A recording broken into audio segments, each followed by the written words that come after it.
that we all understand what we're here for, and welcome to the meeting. So, this meeting is taking place in the Council Chambers, Shepton Mallet, and we have members of the Planning Committee, officers, public speakers, and members of the public physically present in the chamber. We also have members of the public watching the meeting on Teams. Cameras within the council chamber allow us to film the meeting for viewers on Teams and also record the meeting. Therefore, any members of the public present should be aware that they may be recorded, even if they are not participating in the meetings. If this causes you any concern, then please let me know now. No, doesn't look like anybody's got a problem. Members who have brought their own device with them should ensure that their cameras are switched off, and very importantly, their device microphone and speakers are muted for the duration of the meeting. Otherwise, this causes feedback on the council sound system. Public speakers contributing to the meeting virtually should switch their cameras off and put their microphones on mute until they are invited to speak by the chair. It is not permitted for any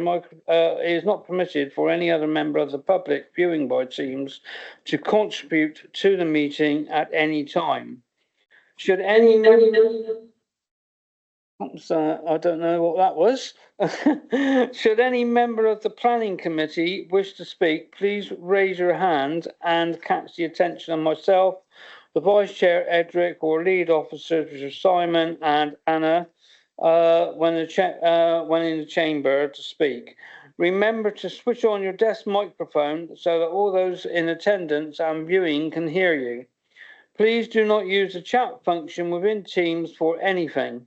All contributions must be made verbally. Please can the mobile phones be set to silent? And thank you. And then we move to apologies, which is to Helen. It's all right, Helen, don't worry. Thank you, Chair. So we have apologies from Councillor Helen Kay, who's on a leave of absence. So Councillor Michael Dunk is subbing for her. Apologies from Councillor Susanna Hart, and Councillor Philip Ham will be her sub today. And also apologies from Councillors Martin Dimmery and Adam Boyden. And at this stage, we don't have Councillor Claire Sully in the room, but I've not received apologies, so she may just be running late. Thank you for that, Helen. No, I haven't heard anything from Claire either, which is most unusual. So hopefully she will appear. Okay. Next, we're going to move on to the meetings. The minutes from the previous meeting. So I've just got to find them on here, which I believe I know where it is, and then we will go through those in the time-honoured fashion. Okay. Right, agenda item 2. So we'd start with, I think it's page 3. Okay. Page 4. Page 5. Page 6. Page 7. Page 8. Page 9. Yep. Page 10. Page 11. Page 12. 13. Page 14.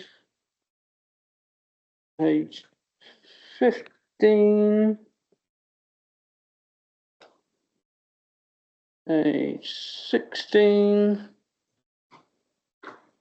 Page 17. And page 18.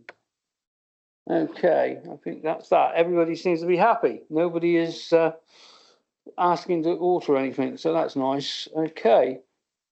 So we have to have a vote now, I believe. So can I have a proposer and a seconder? Okay, Dawn seconding. Edric saying all in favour. Thank you. Do we have any declarations of interest? Tony, you have one on agenda item.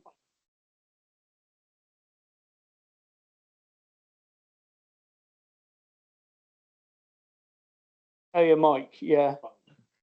Agenda item 5, I declare an interest. Thank you. And Edric, are you doing the same? Yeah, agenda item 5, I will speak as divisional member and then leave the room.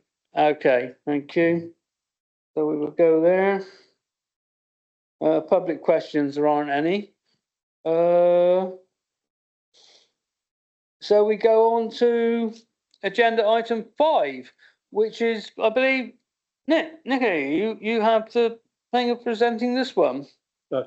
Sorry, Chair, do I leave now or?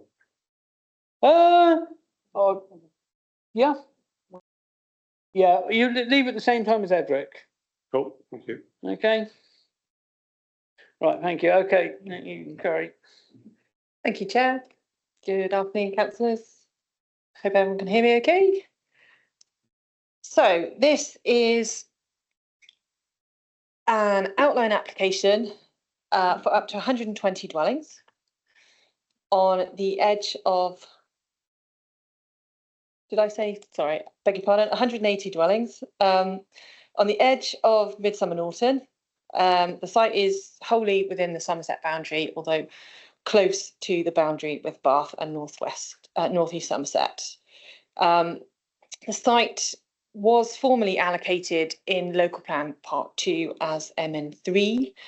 That has now been remitted, so the site is subject to no allocation and it's considered open countryside in planning policy terms.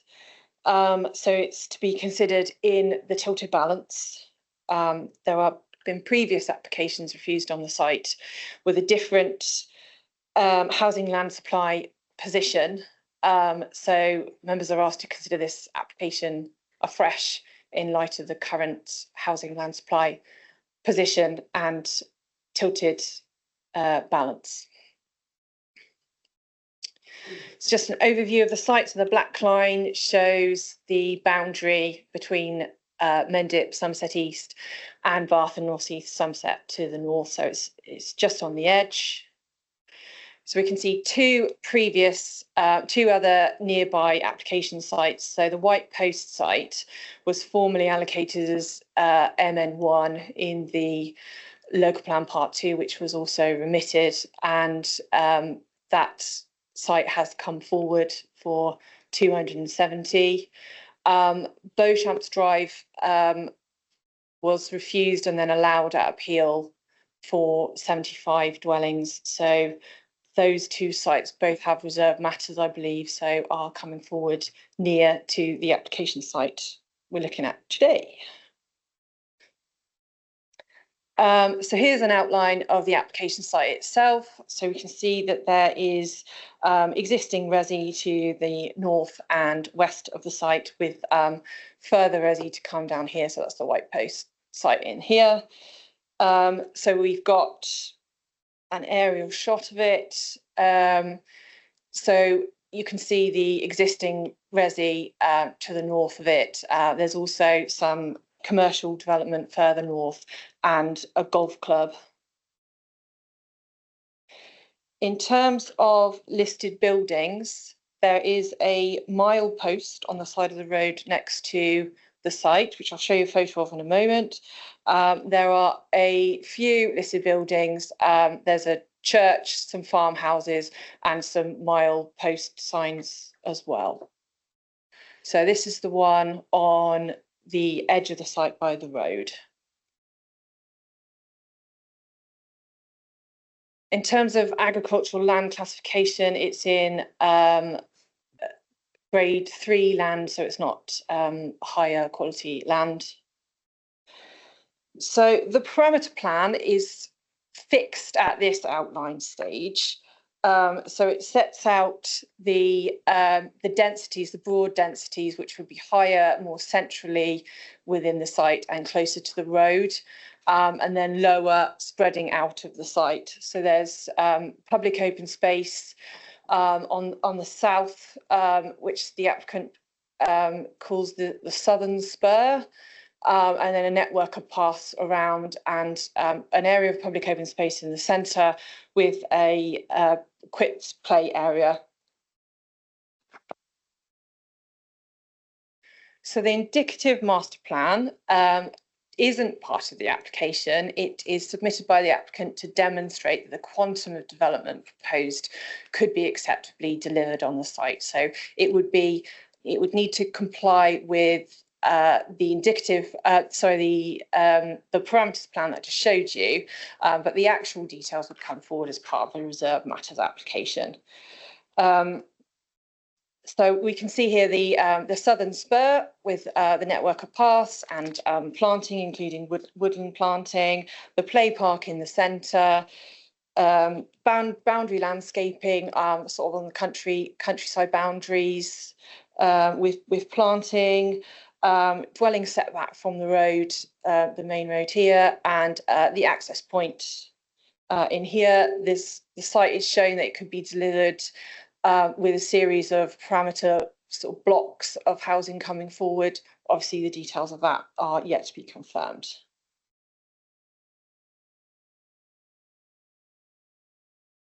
So landscaping is a reserve matter, but they've submitted a high-level landscape master plan with the proposal to show the intention towards landscaping to come forward. So we can see in here the equipped play area with planting, the landscaping buffers on these sides, and the southern spur with its pathway through, and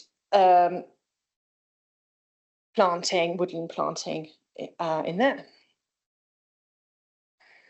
So ecological enhancements, the application was submitted before the national requirement for at least 10% biodiversity net gain was submitted, but the application includes 10% commitment nonetheless. So that is above policy requirements. There's also tree and hedgerow planting and woodland planting. Hedgerows proposed to be retained apart from the access point. There are other on-site measures that have been agreed via condition, things like bird boxes and bat boxes. The application has been subject to an HRA, which has been agreed by the ecology team and Natural England in terms of impact on bats. And there are lighting schemes and various suites of ecological conditions recommended. So the application is in outline with access included at this stage, and this is the access. So it's a new access road off Foss Way. Thank you. So yeah, here's the new access point in here. So this would be controlled by Section 106 and 278 agreement. There is also proposed a toucan crossing, which is a crossing for pedestrians and cyclists. So a little illustration there to just get the overall approach there. There's also proposed in the top corner a connection for pedestrians and cyclists to access the network further north. So that's proposed to be included as part of the Section 106 agreement as well. So in terms of sustainability and carbon reduction mechanisms, the application includes a commitment to efficient home building practices, as well as air source heat pumps for each dwelling, solar panels for each dwelling, and electric vehicle charging facilities for each dwelling. There's a suite of obligations proposed. So that includes standard obligations that would need to be covered for a development of this scale. So management company and implementation arrangements, policy compliant 30% affordable housing, which is 54 homes, highways works, which is the new access point, the crossing point, and the pedestrian connection to the north, a travel plan, drainage delivery, contributions towards bus services, contributions towards special educational needs provision, contributions towards local healthcare services, off-site public open space to be delivered within the Baines district for enhancing existing facilities in Midsummer Norton and Westfield, which has been agreed with Baines, and on-site public open space, at least 1.86 hectares on-site, an equipped play area, at least 2 pocket parks. So there's an illustration later on to show you what a pocket park may look like. The location of these parks is to be confirmed as part of the reserve matters application, but that's supposed to be tied in as part of the legal agreement. Some photos. These are submitted with a design and access statement, and just showing within the site itself. It's a greenfield site with hedgerows around the edge.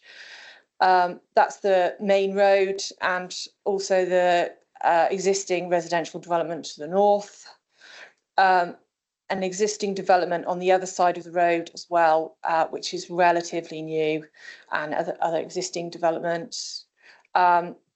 CGI images have been submitted. They are for illustrative purposes only, to give an indication of what the development might look like coming forward as part of a detailed reserve matters application.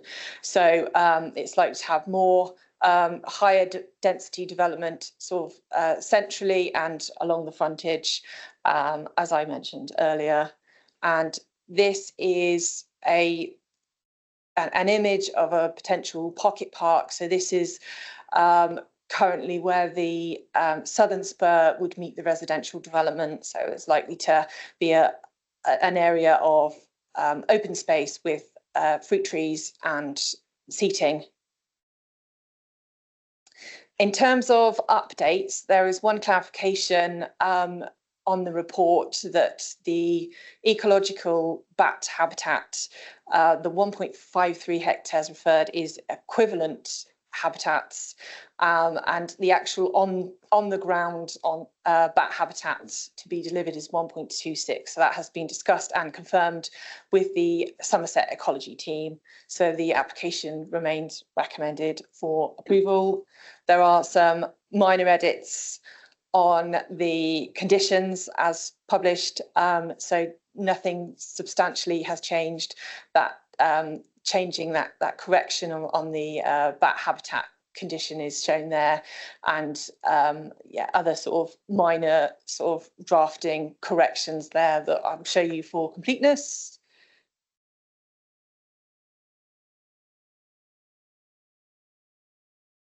And that brings you to the end. I'm happy to take questions when the time comes. Thank you.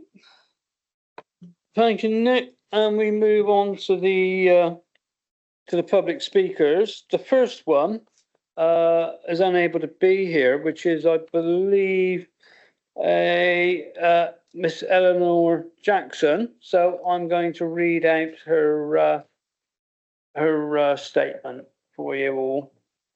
Okay. If it takes slightly longer than 3 minutes, it'll be because I'm a bit slow reading. It's a bit warm in here today. Thank you very much for permitting me to make this statement to the committee this afternoon.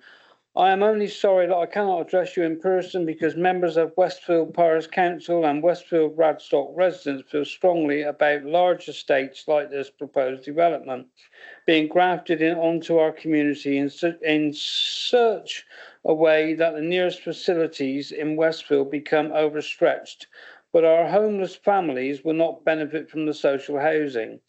We are also concerned about the inevitable increase in traffic on the A367, the Fossway. Built in AD 49 for Roman cohorts, and not much widened since. In places, the air pollution is as bad as anything on the London Road in Bath. I should make clear that because Westfield Parish Council does not meet in August, this is not an official statement from them, but compiled from councillors' views and those of residents at bus stops and my surgery. There is agreement that this is not a sustainable location, which is presumably why it is not included in the Somerset local plan. The 184 bus is mentioned, but it only runs once a week, far too late for anyone trying to get to work. Most of the new residents would be commuting to work in Bristol or Bath, as at least 60% of Westfield residents do. No doubt some will work in the Westfield industrial estates, run a business from a back bedroom with a white van or two, or be car-using carers, like many Westfield residents. We appreciate that Somerset residents live under different dispensation in terms of planning policy and the adoption of a local plan, and that there is no 5-year housing supply in Somerset, in the same way that Bath and North East Somerset Council does have. They have one. Nevertheless, you should not be permitting greenfield developments in an age of climate change, even if you do not have our climate emergency policies. This is an area of great biodiversity, from the red kites and buzzards to the slow worms, and it is debatable whether there will be adequate compensation. There is Pratton's Social Club, Marden's Club, and Norton Down Methodist Church, but one cannot help feeling that the residents will otherwise be isolated from community activity, unless of course they can afford the Centurion Hotels facilities. When Westfield residents voted on their fully adopted neighbourhood plan, they assented to a statement that puts crudely, Westfield is full. Westfield has a proud tradition of mining, engineering, invention and education. Set in semi-rural environment going back over generations, it is not that they want exclusive rights to this, but a suburban sprawl like this estate will not produce the kind of incremental increase sympathetic to a Somerset rural in a Somerset rural context. I was on the Baines planning committee, which refused the 300 houses for Sullis Manor highways issues at the Park and Ride, Odd Down being one reason.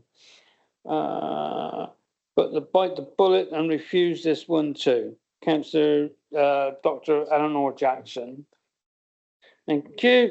I hope I wasn't too bad at reading that out for you. The next one is Patrick Holland, who will be on Teams.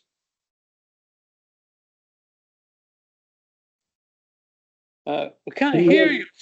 Can you hear me? Okay. Can you hear me okay? We can hear you now. You have 3 minutes. All right, thank you. This is not about not building new homes in a growing population that's needed. This is about communities growing in a way that serves the communities now and into the future. It's very, very well publicised that this site is not allocated for development. It's outside developmental limits. It's in open countryside, and if not turned down, it directly contravenes LPP1 and LPP2. Approval of this site would have the Somerset Council contravening its own policies, and if, God forbid, the tilted balance were applied, this would actually set an incredibly dangerous precedent where it will lay open for development anywhere in the open countryside throughout Somerset, and that's dangerous. For instance, next to this site alone, even a little research shows that if it were to go ahead, there are outlined plans in the works for another development next to it and another next to that ad infinitum. Please, let's just go back to a time of reason at the heart of community building. All plans should promote a sustainable pattern of development that meets the needs of the area, aligning growth and infrastructure. This piece of land has been turned down multiple times for development, and it's still the same piece of land. Nothing has changed, and it does not need to be approved. After the new call for sites earlier this year, more than 160 applications were made in and around the 5 major Somerset towns. And even with the recent uncertainty at Saxonvale, don't punish secondary villages who have already met their obligation of 15% sustainable growth. Now, on the ground near this site, the officer spoke earlier, it's frightening. If you throw a net not much more than a mile in diameter over the area straddling the Baines and Somerset County lines, we're looking at almost 1,000 homes having been built, being built, and waiting to be built now. As she said, 270 homes directly opposite to this site next to the White Post pub. Approved. 75 homes being built on the corner of the White Post roundabout as we speak. A few hundred yards away, just a couple of years ago at Beauchamp, 165 homes put in there. There's a nursing home just on the other side of the Baines border, 60 beds going in there, and then another 150 homes over, I think it's the Waddington site, just over by the Midsummer Norton Primary School. It's total and utter unsustainable overkill. And I'm sorry, it's incredibly short-sighted. Yes, it might bring in short-term funds to strap finances, but in the long term, it's dangerous because this could be the straw that breaks the camel's back. The local services and infrastructure in both counties are already at breaking point. Just take a moment, and imagine what adding another 500 to 700 homes, with 500 already having been approved in quick succession, what that will do. I repeat, yes, we need homes, but this site is overkill and would set a very dangerous precedent. I implore you, do not grant this. Draw a line in the sand and take a stand for once and all for sustainable, humanistic community growth. In an age of madness, we need to find some sanity. Yeah. Thank you, Mr. Holland. I think you've had your 3 minutes now. That's it. Thank you. Okay, thank you. Okay, our next person is Parish Council, Jen Gregory from Kilmerston Parish Council. Okay, thank you. You have 3 minutes as well, please. Kilmerston has been identified as a secondary village by the LPP1. It's served by minor roads and much of the village has listed buildings. It's in a partial conservation area and surrounded by open countryside. Because of its small size and rural character, future housing was limited to 15 dwellings, and this has been delivered.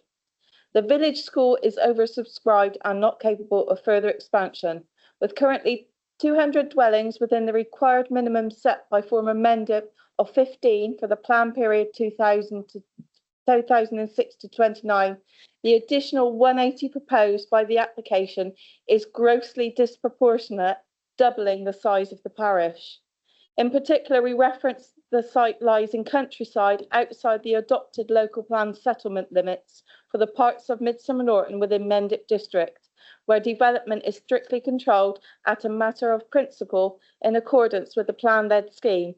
Furthermore, the proposed development, by reason of its size and extent, would have a significant harmful impact on the countryside's intrinsic character here. The development would therefore be contrary to policy CP1, 2 and DP4 of the adopted local plan and the advice of the National Planning Policy Framework. In the absence of a suitable transport assessment, the submitted information is not sufficient to enable the local planning authority to make a full assessment of the traffic impact of this proposal. It has not therefore been demonstrated that the impact of development can be accommodated sustainably and without harm to highway safety, contrary to policy DP9 of the aforementioned plan and the advice in the National Planning Policy Framework.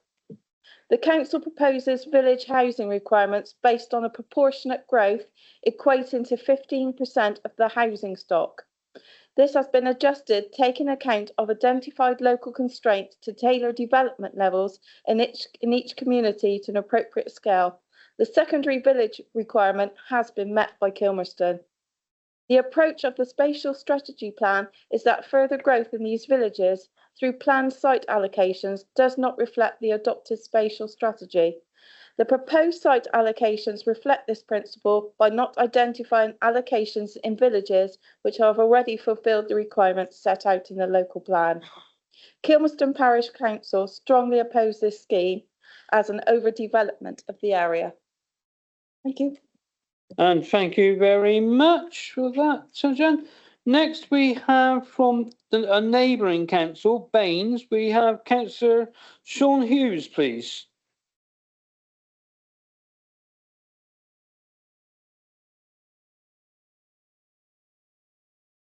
Sean, and you have 3 minutes. Yes. Thank you. Thank you for allowing me to speak at your planning committee again. Sadly, yet again, I'm here to object to an application on the Somerset border with Midsummer Norton and Westfield. As you know, during the judicial review, this was one of the 5 sites that was removed from the Somerset or the Mendip local plan by a High Court judge. During your recent review and consultation on sites, it was confirmed that this site was no longer being considered as part of the 505 homes in the local plan, stating that this site is not suitable for allocation as part of this exercise. If this site is permitted, Somerset will likely exceed the local plan target of 505 homes, placing an unacceptable level of pressure on the infrastructure and services in Midsummer Norton. Even if this were a Baines application rather than a Somerset one, it would not be considered sustainable, and we could not sustain it within our town. Therefore, I'm sure that it will be even less sustainable for Somerset. The applicant seems to believe that residents of this development would be able to access local GP surgery 2 kilometres away at Hope House Surgery. And just to be absolutely clear, our surgeries are already oversubscribed, and for the majority of residents, access to a GP other than for emergencies is impossible. It's also doubtful, as far as schools are concerned, whether the primary school places exist following the other developments in this location, but certainly secondary school students will be looking at a 22-mile daily commute to and from school. Again, this is not sustainable. The developments, although located in Somerset, will draw heavily on the already overstretched infrastructure and services in Midsummer Norton. And as council tax will be paid to Somerset Council, Baines will receive no financial contribution or support. Therefore, this proposed development offers nothing to our community and yet again is not sustainable. It's not even clear if any of the 30% affordable homes will support Midsummer Norton's housing needs. And according to the presentation, there's not going to be any social housing on this development. Our area does not have the additional jobs to support this level of Somerset housing. It is therefore likely to increase the serious commuting issues that we're trying to address. Currently, our commuting levels exceed 60%. It will have a negative impact on our ability to achieve our climate emergency objectives and is contrary to Baines' core strategy and placemaking plan, and importantly, our climate emergency net zero targets. All of this without even considering the serious issues of ecology and the loss of agricultural lands at a time of an ecological emergency. This is clearly inappropriate and unsustainable. Therefore, I would ask that you continue to review and select sites through the process, a democratic process of the local plan, and reject this application. We really need to be building more communities rather than housing estates. Thank you. And thank you very much, Sean. Okay, next we have Mr. James Proyer, I believe it is, or Prower, who's the applicant or the applicant's agent, please. Thank you, and you also have 3 minutes, okay?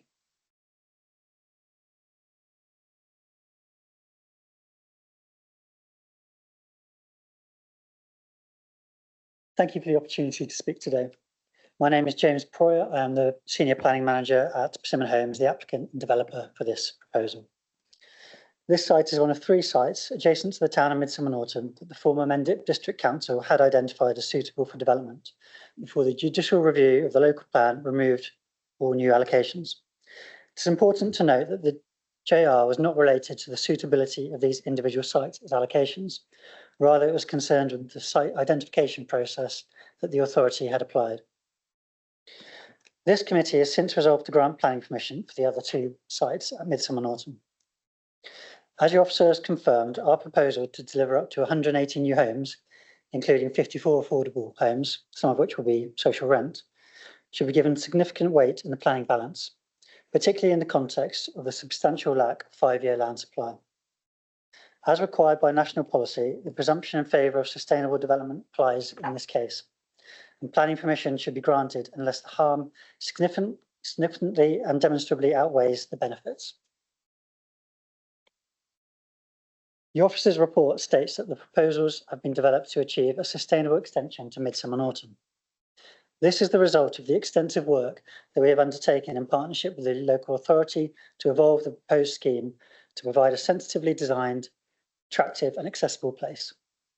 The proposal will provide a high quality scheme set within large areas of new publicly accessible green open spaces, including a formal central square that will accommodate a children's play area, and the southern spur, which will offer a community orchard or pocket park and a recreational walking loop.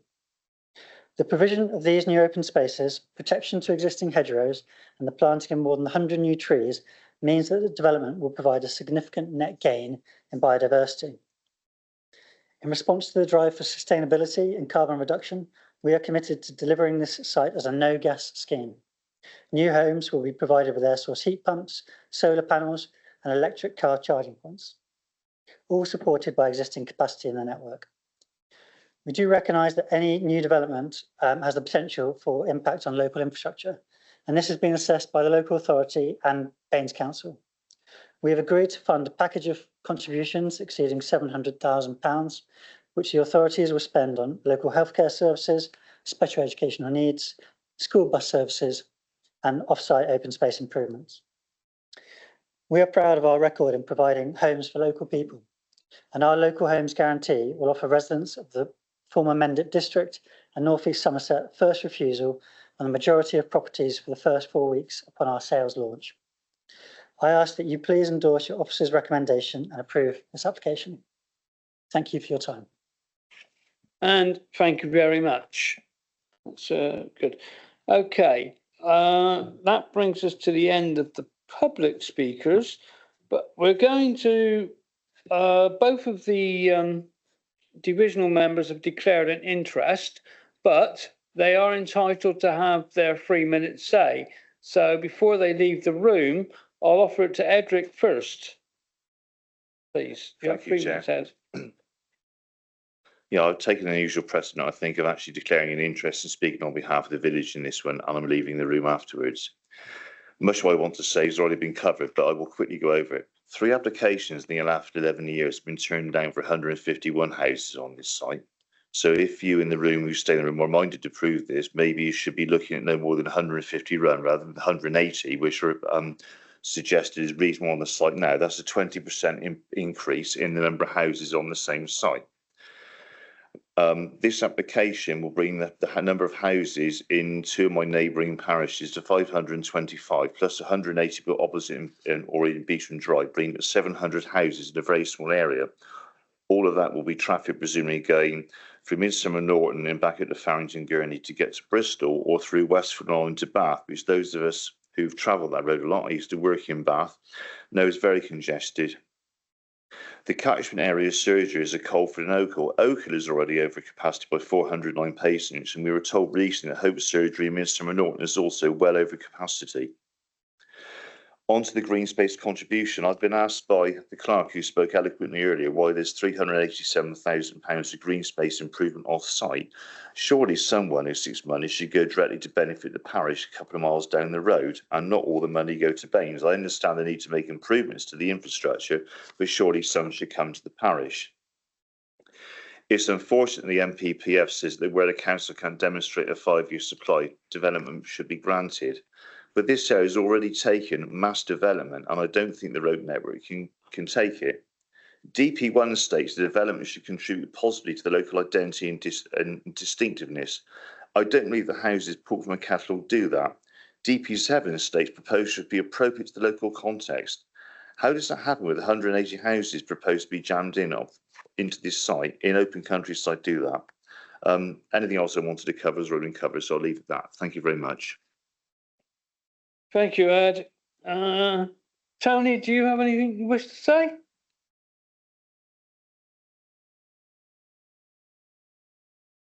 The mic was on anyway. Thank you, Chair. Only that I fully support everything that Councillor Hobbs has just said. We have spoken about it and we are in full agreement with our objections. Thank you. Thank you. And we'll wait a second till you've both left the room before we carry on.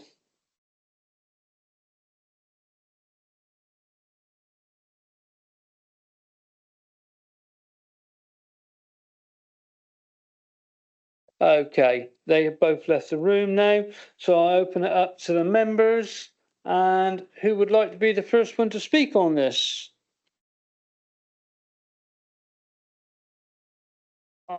Mick.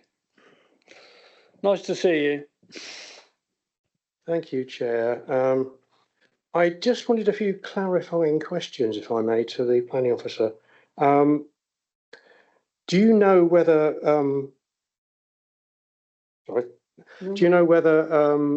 DNO has been asked if there's capacity for the proposed air source heat pumps? I'm not sure if I heard that in the speech, but that is crucial because you can't guarantee something if you haven't had that cleared first, as we know from a housing estate in Frome. The affordable housing that's mentioned in the design and access statement, it says planning permission will be subject to a planning obligation to ensure that affordable housing is provided and retained for eligible households in perpetuity. And I'm just wondering how that works with the right to buy. Am I misunderstanding the word perpetuity there? And there are more questions, but I don't know if you want to get through those two first. Well, Nick, yeah, if you'd like to answer Mick's questions. Yes, thank you. It's my understanding that there is capacity for the air source heat pumps. The affordable housing in perpetuity would be subject to right to buy. So I don't think we could overrule that unless there are changes that come forward. I know that there's been some draft changes in the draft NPPF, so we don't know what they would be. They're not guaranteed in perpetuity. They are subject to the right to buy at the moment. Okay, I thought I'd read something that was going to please me there, but that is the same as all schemes. So that's our policy position as well. Okay, and will we have a chance? I mean, there's quite a lot of detail for an outline permission about 2.5, 3-storey houses and how they're clustered. Can we ignore that now and revisit that? Because are we approving that approach, or do we have complete ability to throw that out the window for the next detailed stage? Because I'm hoping we're not setting 3-storey houses as an approval. It's just what they're suggesting. Am I correct? We are looking at the parameter plan, so up to 3 stories. So that's likely to come forward. So the houses would go as in the place that the houses are shown in the public open space there. I mean, it's possible that they could come at 2.5 stories, but the parameter plan is what you've been asked to assess. So it could be up to 3 stories. Okay. Okay. Well, I wasn't sure it was appropriate to have 3-storey houses. And the loss of land. This is page 40 somewhere on the thing. You mentioned it's grade 3, therefore it's not best and most versatile. But actually, I don't know if this is different legislation now, but grade 3 was separated into 3A and 3B. And so 3A would be included with best and most versatile, whereas 3B isn't. So is that in need of being clarified? You're right, yes. We wouldn't usually ask for that for a housing development proposal. So I wouldn't, I think that level within 3 is acceptable for a residential proposal. Well, it does rather depend on whether it's 3A or 3B. And since it isn't mentioned that it's one or the other, it needs some clarification, in my book anyway. So yeah, Councillor Dunk, obviously, you've seen the site history and the way in which the site has been previously allocated for housing development, and it was removed from the LP2 process, not because of it was considered unsuitable to deliver housing, but because of the site selection process. If you're concerned about the loss of the site from its current use, to the proposed residential use when you're considering whether or not the tilted balance should apply. That's where you include that consideration, I think. So Okay, are you sort of, I just want to clarify that, because does that mean that this council isn't, sorry. Does it mean that this council isn't concerned with that division of land, or is it just being slightly more lenient in this case because you want to get it passed? I'm not sure what you're getting at, Simon. I mean, it's not that this council wants to get this site passed for planning. The whole point of it being presented to you today is so that you can consider the merits of the scheme. The merits of the scheme when considered against national policy primarily, because we're not suggesting to you as members that it's in accordance with your development plan. It's not in accordance with your development plan. It's being presented to you as a departure, and you have to consider it like we've had to consider it under the provisions of paragraph 11 of the NPPF. So as part of that process, you have to consider the impacts that the scheme will have. Nick has set out those impacts in her report for you. And if you consider that those impacts are significant and demonstrable, and that you think that they outweigh the benefits of delivering up to 180 houses and up to 54 affordable housing units, then you should go ahead and not go with the officer recommendation. And that's part of the process you've got to go through. But again, just in terms of weighting that planning balance, again, I think if you need some advice from the council's legal representative, we can clarify for you the council's position on 5-year housing land supply. I think you're all aware that the council's not able to provide a rolling supply of land for housing at the moment, and therefore that's why paragraph 11 is triggered and the tilted balance does apply, unless you consider that there's significant harm.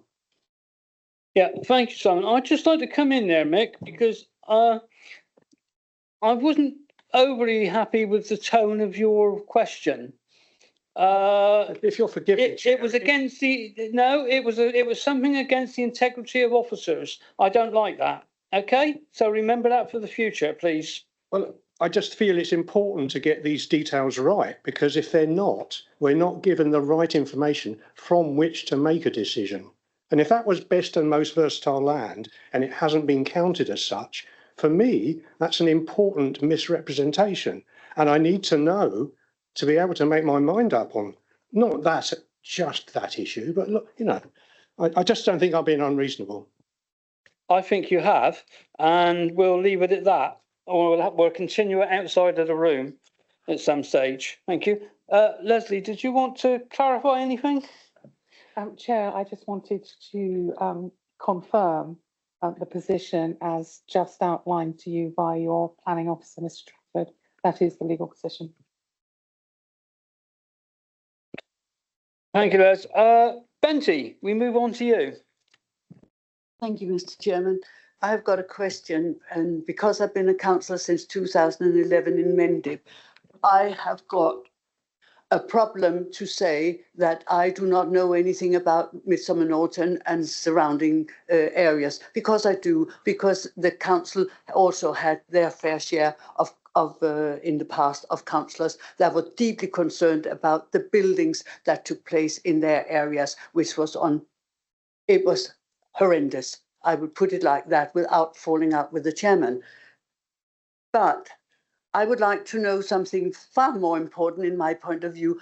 What is being done to maintain industry, work for all these people that's going to move to the houses? Because that is very important. You cannot have a whole village of God knows how many thousand people where there's no work, where they had to walk to work, most perhaps in Bristol or Bath. That is my question. What is being done to invite industry back to an industrial town? Thank you, Benty. Nick, can you answer that, or Simon? I mean, the application before you, Councillor Height, is one for housing, and obviously, as a local planning authority, we receive applications for housing. We receive applications for employment floor space. This is one for housing. again, in terms of the council's strategy as to where it is directing the delivery of new housing, it's directing it to the principal towns within the district, and that's on the basis that that is where, you know, the higher level of job opportunities within the district would be offered for any future residents. When the council, you know, proposes, even if the council was allocating this site for housing, which, as you're aware, it did as part of the LP2 process, it wasn't doing it on the basis that everybody who might end up living there would end up working in the adjacent village in Midsummer Norton. But clearly, the LP2 site selection process that was carried out, unfortunately, not properly, guided the council to select sites to deliver housing in that part of the former Mendip district, because locationally it's close to you know, the larger towns in Bath and North East Somerset where there might be potential job opportunities for future occupiers. So in short, it's an application for housing. It's not one for where people will work. Maybe in the future, if you could add.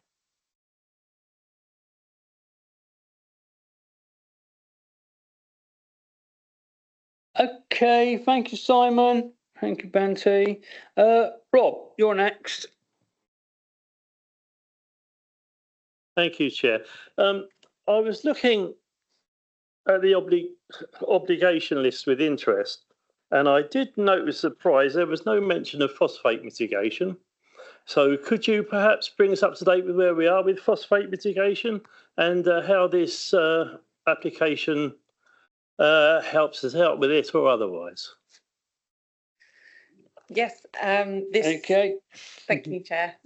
This site's not within the phosphate catchment zone, so it's not, phosphate mitigation is not triggered on this site or this part of the district.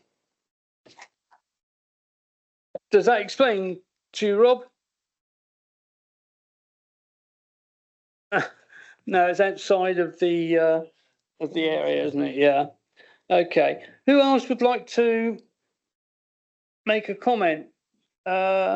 Martin, no. Phil. Thank you, Chair. I'm just holding back to see what everybody else said. Being Kilmerston born and bred, I know the area very well. I know this particular field exceptionally well. I farmed it in the 60s and 70s. It's one of the best fields in Somerset. It's certainly grade 3A. I've cut 3.5 tons of it, wheat an acre off of it, so I know the field well. So it is a good field. I know Simon said the history of the planning has been there, but hey ho, we've moved on since that history started. We're in a different world now. We're in a world of food security. We need to keep the best land. And I think this is just one step too far in this area, the number of houses. Secondly, it's in the parish of Kilmerston, as you heard from Jan Gregory. There's only about 190 houses in Kilmerston. This is going to double the size of the village, but the village is about 1.5 miles away from this site.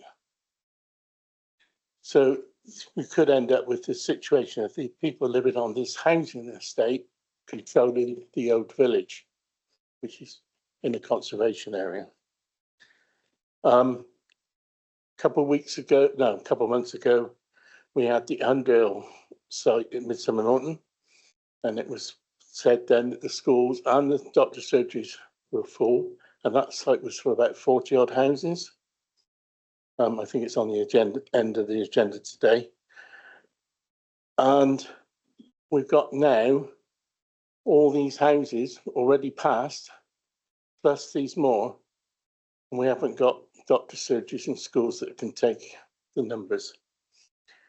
On top of that, Benty's question around employment, we've already got over 60% of the people commuting out of the area for work. This will only put that figure up. And if any of you have tried to get to Bath, it's from the 9 o'clock appointment, you need to leave home in that area about 7:20. If you leave at 7:30, you won't get there on time. It's horrendous, and this is just going to make it a lot worse. Okay, thanks, Phil. Chair, can I just come? Simon, yeah. Councillor Sam's raised some very salient points, members, for you to consider.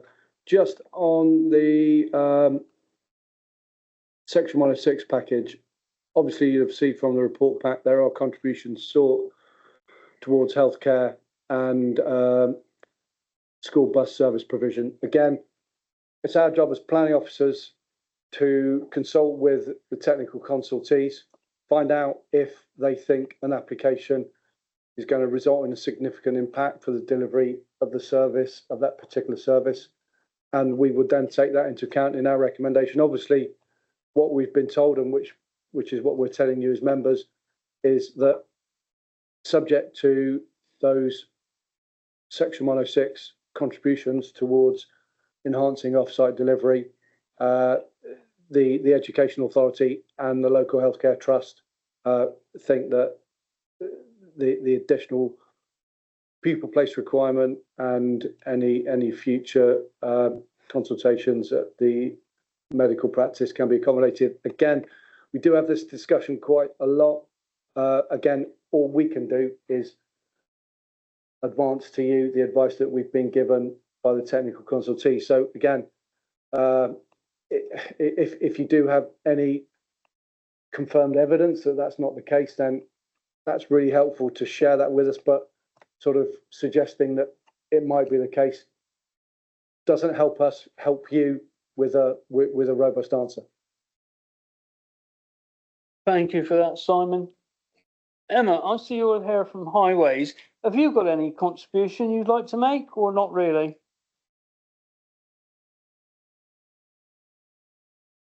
Thank you, Nick.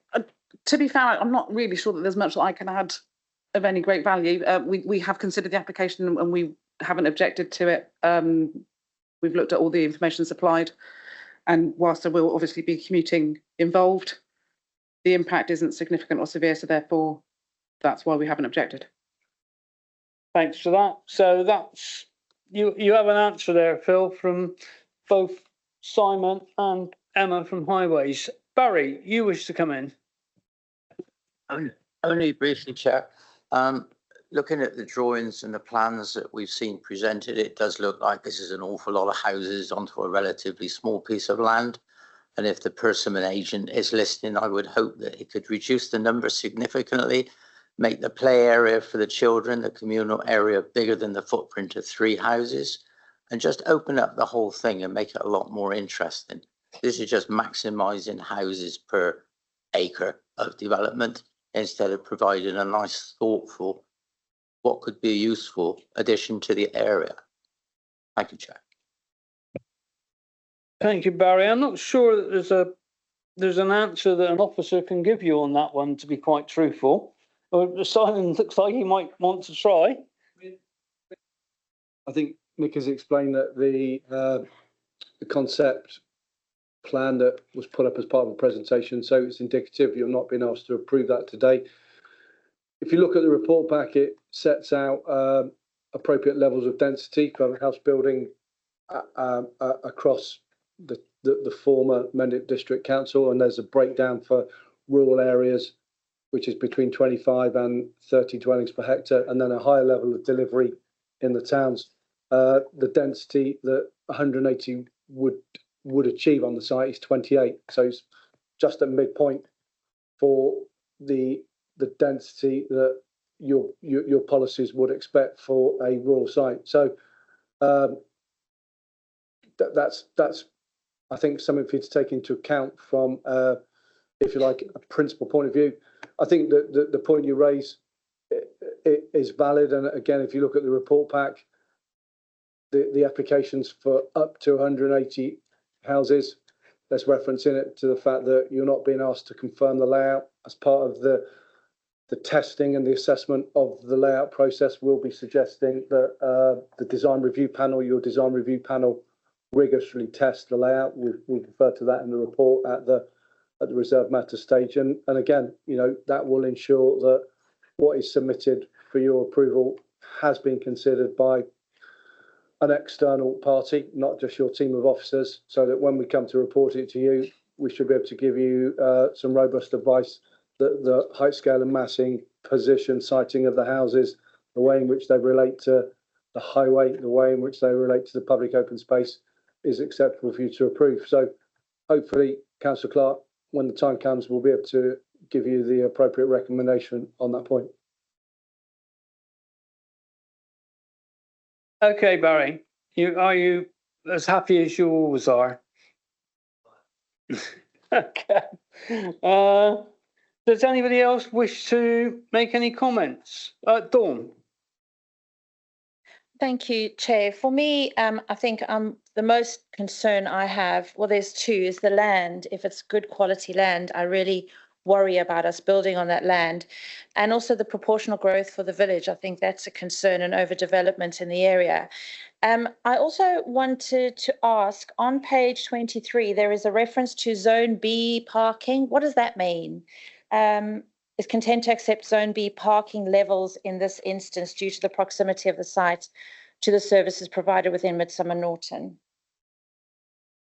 Emma. Okay, Nick, do you want to answer that one, or Simon? Yeah, I just wanted to know what Zone B parking levels means. On page 23, it just talks about it being.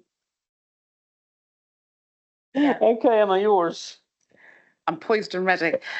Zone B basically refers that the Somerset parking strategy is worked on a zonal basis, zone A, B and C. Each of those zones require a different level of parking for a 1-bedroom, 2-bedroom, 3-bedroom, 4-bedroom house. The site itself, I think, is in Zone C, but because of the proximity to the services, we would be willing to accept Zone B parking internally, which obviously is a reserved matter at this stage anyway. So it's just setting out that we wouldn't be wishing to go lower than Zone B for parking standards, but we would accept Zone B. Can I just? Okay, Dawn, you happy? Yeah, I just so there was reference made to public transport. Is that part of the reason how you come to the Zone B, because there's access into town from there, or? Yes, yeah. Sorry, I'm just waiting for Nick to give me some indication. Yeah, that's exactly it. Okay. Because of the public transport, because of the cycling facilities that they're going to put in, so the cycle route through the site itself. That's where we draw the fact that yes, we would take a slightly lower parking level than we would necessarily otherwise wish to have. Okay, thank you. Okay, so I'm looking round. I'm looking intently to see. Oh, Nick, you're back. Okay, mate, what have you got? Thank you, Chair. So can I ask, is the objection put on the site still by Baines Council still stand? First of all, it does. Okay, because I am concerned that we are passing if we do pass this, be passing something which another council is unhappy with, and in fact doesn't even fit in with their development plan because of the, as they've identified it, the imbalance between jobs and homes. And in fact, we're getting dangerously close to that in Frome, I would say. But they've obviously identified it in their development plan.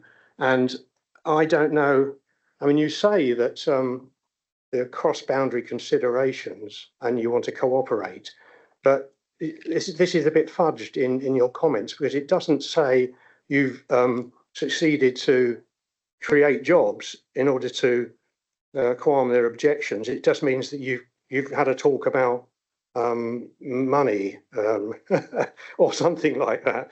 And I don't know, I've got a feeling if I'm unhappy about this point, I'm going to have to vote a different way than approval, because I can't see any way we can remediate that if we build housing on this site. So am I right or am I wrong? Yes, Nick, you carry on. Thank you. Yeah, there have been discussions with Baines, as there were with the Underhill Lane site. So there is an in-principle objection to the application on the edge of their district. The Baines officer has acknowledged that Somerset Council can't, or Somerset East cannot demonstrate a 5-year housing land supply, so the application has to be considered in the tilted balance. So we have discussed the obligations that would try to mitigate that impact, and it's the officer recommendation that those mitigations would overcome those issues. Yes, it does need to be considered in the tilted balance, and I would ask if you're looking to make a vote contrary to the recommendation, that you would specify what the significant and demonstrable harms would be with the proposal, so that the council knows how to defend an appeal on that, which we have had lots of appeals because we don't have a 5-year housing land supply. So if you could articulate those clearly. Obviously, if there's any more questions about those, let me know. Thank you. Thank you, Nick. Yes, I would reiterate what you've just said, actually. That people are going to make a recommendation to go against the officer's recommendation, then it would be, we would want to see substantial reasons, material planning reasons. Okay, so, but we will be looking now, because everybody's had their say who wants to. We'll be looking now for a proposal of one form or another, please. Martin. Yeah, I propose that we agree to the recommendation in line with the officer's approval. Thank you. Thank you. Is there anybody to second Martin's proposal that we go along with the officer recommendation? If nobody else wants to, I will. I'll second Martin. Okay, we can move to a vote. All those in favour of the officer recommendation, please raise your hands now.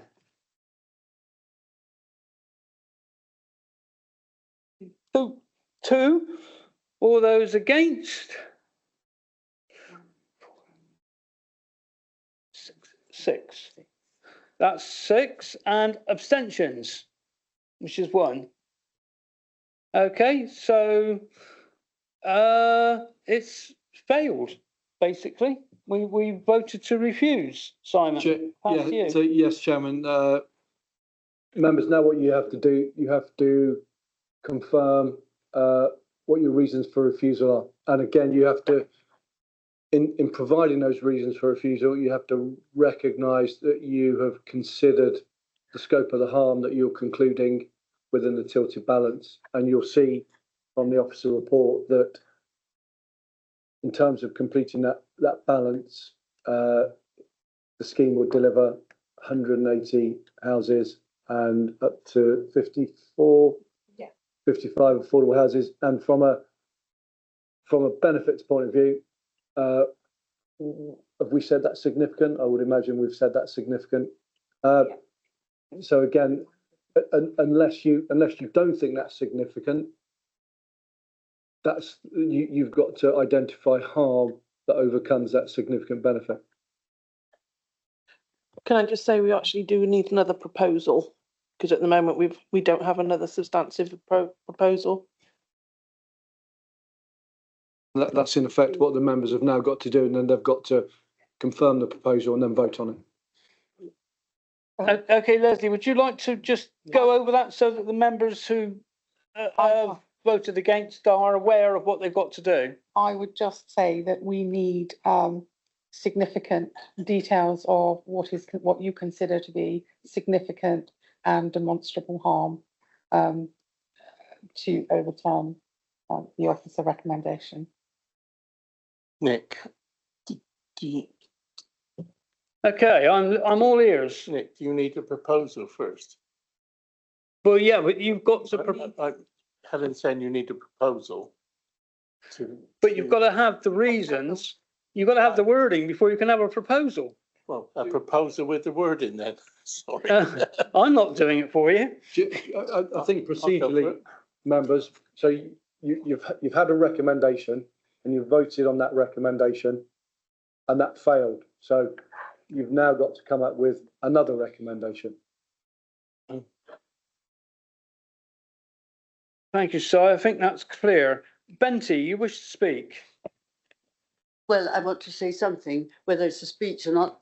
I just want to say that on the course that was running on the 30th, there was an option if one could not think of something better, and that was called referral. Although I do not like that at all, I think it's personally, you don't do things like that. But this here, we can sit here the rest of the afternoon, and that would not give us anywhere. So I propose that we refer it. Okay, Councillor Hyde, that's really helpful for the member group. So you're talking about a deferral option. Yeah. In voting for a deferral, what you have to do as a group is confirm the point that you're deferring, the point or the points that you're deferring the application on, because effectively you would defer making a decision if there's further information or if there's one particular aspect of the application that you're not quite happy with. And what we would then do is that we would then go and liaise with the applicant and then bring the application back to you with that deferral information that you're asking for. Is that what you're looking for, Benty? No, I'm looking to get on with the day. No, but really, truly, I would say that it is very important that the quotation of what the land is. I think it's very important for a lot of the councillors that is being. I'm not going to say truthfully, but it's coming from somebody that everybody are prepared to accept the knowledge from. Then I would say I would like to know what is going to be done about the lack of work. 60% goes to Bristol. That's fine, but we cannot, and I don't believe that there is enough buses in the world to help this here. We need work. Some of the area has got to be handed over to industry. Otherwise, you are creating slum for the future. Not you, but the council here is creating slum for the future. I don't like 3-story high building, so I would like them to be lower. And I would want them to have escalators in, but they haven't. So this is luxury, but something in that line over. Okay, thank you, Benty. Nick wanted to come back in.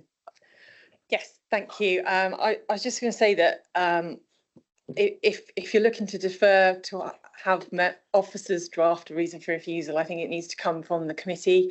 The committee need to say what the significant and demonstrable harms are. And I would also ask any members who are looking to put forward that significant and demonstrable harm to support officers as part of any appeal. It's likely that a proposal of this scale would come forward at appeal at public inquiry, which would involve a cross-examination by a barrister. So obviously I can't speak on I can't say what members think. So if members are happy to come as part of that appeal process, that would be helpful for the council to go through any appeal. Thank you. Thank you, Nick. I was thinking somewhere along the same lines, actually. Mick, as you're one of the main people, would you like can I to? interrupt because Phil Ham's had his hand up for. I can't see. Yeah, I can't see. We need to pull that blind down behind you, Phil. Phil, okay, you go first. Come on, I'm big enough. Sorry, I would like to propose that we refuse this application. I've got several reasons that I would like to put forward. They're only my thoughts, so the board can chuck them in or out or add more to them, if that's the way forward. So can I propose we have a refusal, and I will give you the reasons. You fire away with your reasons. I mean, over planning of the area, lack of nearby conveniences. There's nothing nearby except a bus stop and a pub. Loss of good agricultural land. Lack of consultation with Baines. Against the parish council's obligations. And there is already 60 plus percent people commuting from this area, and there is no work in the area. Thank you, Phil. Do you have a seconder? Mick? So seconded by Mick Dunk, Councillor Dunk. Okay, and you want to say something as well? Hold on. I just wanted to add that sort of adds up what Councillor Hammer said as to being not only does it outweigh the benefits, but it's unsustainable, I think, on that regard, because you're expecting people to live in an environment where they have to commute in order to have a job. And I don't think that is what you call sustainable development. Although there are the odd bus and some footpaths and cycleways, I don't think in reality that constitutes what I would have thought as sustainable development. But maybe I'm wrong. And also the loss of good agricultural land is in fact a bit of a disaster. And although it isn't woven in much to our plan, it's still in there that we don't want to lose that land. Anyway, that's what I'd add. Okay, Mick, well, I'm gonna make a comment here. Chairman, I'm just going to make a quick comment. That usually it's always regarded as better just to have one or two really sound ones. We've got a whole plethora here of objections, and I don't think any of them stand up that well. But Simon. Yeah, it's an interesting comment you've just made there, Chair. Ultimately, as you've all been advised, members, for those of you that have done the member training recently, your reasons have got to be planning led and realistically linked to planning policy, either at national or local level. Just going through the points that have been raised, over planning of the area, that unfortunately would not be a reason which we could defend, because what you've still got to do is identify the significant and demonstrable harm, and you've got to do that within the context of considering the benefits. Of those ones that have been listed, unfortunately, the fact that the adjoining authority don't like it and that the parish council don't like it, unfortunately, they won't be planning based reasons. Councillor Ham referred to two issues about access to services and facilities. So that is a planning reason. But again, you've got to be really confident as a group that this location would not provide adequate opportunities for the future people that are going to live there to access the services and facilities that they need in a manner which would be unsustainable. And again, you've talked about access to employment. So again, that would be a matter which could be wrapped up in that concern. But again, Nikki showed you a location of where the site is in relation to Westfield and in relation to Norton St Philip. And it's right on the edge of it.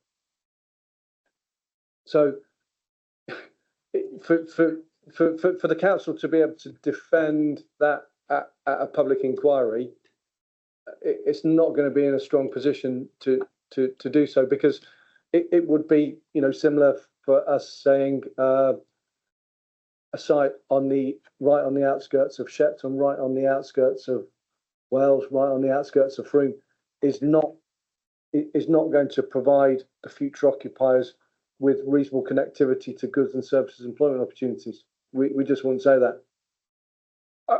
Again, the issue on the agricultural land classification, and I do apologise that we can't confirm to you whether it is 3A or 3B. That's something that we can clarify for you. And again, clearly there's a distinction between 3A and 3B in terms of its value for food production. But again, how many other fields will be left in Somerset for food production if this went to housing? There'd be quite a few. And ultimately, because we don't have a 5-year land supply, we're not telling you that it's in accordance with your development plan. What we're saying is that we've done the assessment and we've considered the impacts, and we haven't identified any impact which would be significant and demonstrable, which would prevent us from applying the tilted balance that the NPPF in Para 11 advises that we should. And within that balance, we've taken into account, and we've given it significant weight, the fact that if you did grant planning permission for this scheme and it did go ahead and be developed, it would deliver 180 houses to the housing stock for future occupiers, and more importantly, it would deliver 55 affordable houses, for which we recognise there is significant demand for. So whether or not you want to reflect on that, and whether or not you want to come back with a revised decision, which could be that you want to defer making a decision while we clarify the agricultural land use classification, and we could investigate further if there's any way in which we could improve access and connectivity to services and facilities by talking to highways colleagues, by talking to colleagues in Baines to see if there are any more active travel options that we can integrate into the application scheme. That would be one thing that we could do for you. Thank you, Simon. Phil, I know you were waving your hand. I'm tempted to propose what Simon has said. Yeah, that would be the one, wouldn't it? Hold on. Chair, you have a proposal on the table, which has been, it's Phil's proposal and seconded by Michael to refuse this application, so you will have to take that. Okay, so I've got to take it. Phil, you're obviously coming back to say something about your proposal. Sorry, I'm probably taking up time. I was taking a little bit of umbrage to what Simon said. It's just another one field. This is one field after one field after one field after one field. And what is now come apparent, food security in this country is now less than 50%, and it's going down fast. So one field after one field after one field is getting serious. So coming back to you, Phil, your proposal still stands with your original reasons, and you're happy with that. And your secondary, yeah, we need to be able to hear you. And Mick, you're happy? Well, I'm happy to carry on seconding. I just think it might for those proposals. Yes, and if the officer could just clarify what he thinks the best options are for defending this at an appeal. I think you've had that explained. The reasons cited are. Go for it, Simon. Again, just summarising what Councillor Ham said. Over planning of the area. That's not something that I would recommend you proceed with. Access to services, facilities, and employment opportunities. So poor access to services, facilities, and employment opportunities is something that you could pursue. But as a committee, you would have to genuinely think that is the case. And the comparable I've just given you is site on the edge of Frome, site on the edge of Wells, site on the edge of Shepton. Would you say that has poor connectivity to services, facilities, and employment opportunities? I'll leave that one with you. Loss of good agricultural land. Again, as I've apologised that we can't confirm if it's 3A or 3B. If it was 3A, then again, we know what the NPPF as a package suggests that the loss of good agricultural land in favour of other development shouldn't be supported. So that is something that could be taken forward, but at the moment you don't know if it's 3A or 3B. Probably, if without that, it's a bit of a risk if you make that decision today and we find out that it's only 3B. Unfortunately, the the fact that Baines aren't supporting it, yes, there's the tie-up and the link to the poor access to services, facilities and employment opportunities. But as a matter of fact that they don't support it, that shouldn't be a reason for refusal. And likewise, the fact that the parish council don't support it also shouldn't be a reason for refusal. And again, I underline what we said at the start. We're not recommending it to you on the basis that it's in accordance with your development plan. It's not in accordance with your development plan. It's a departure from your development plan. And what we've had to do, and this is what you've had to do, is assess the impacts and then determine whether those impacts are significant or demonstrable, and that they are so significantly demonstrable that they outweigh the benefits. And again, this is me just referring to you some recent appeals that we've had back where we've refused applications.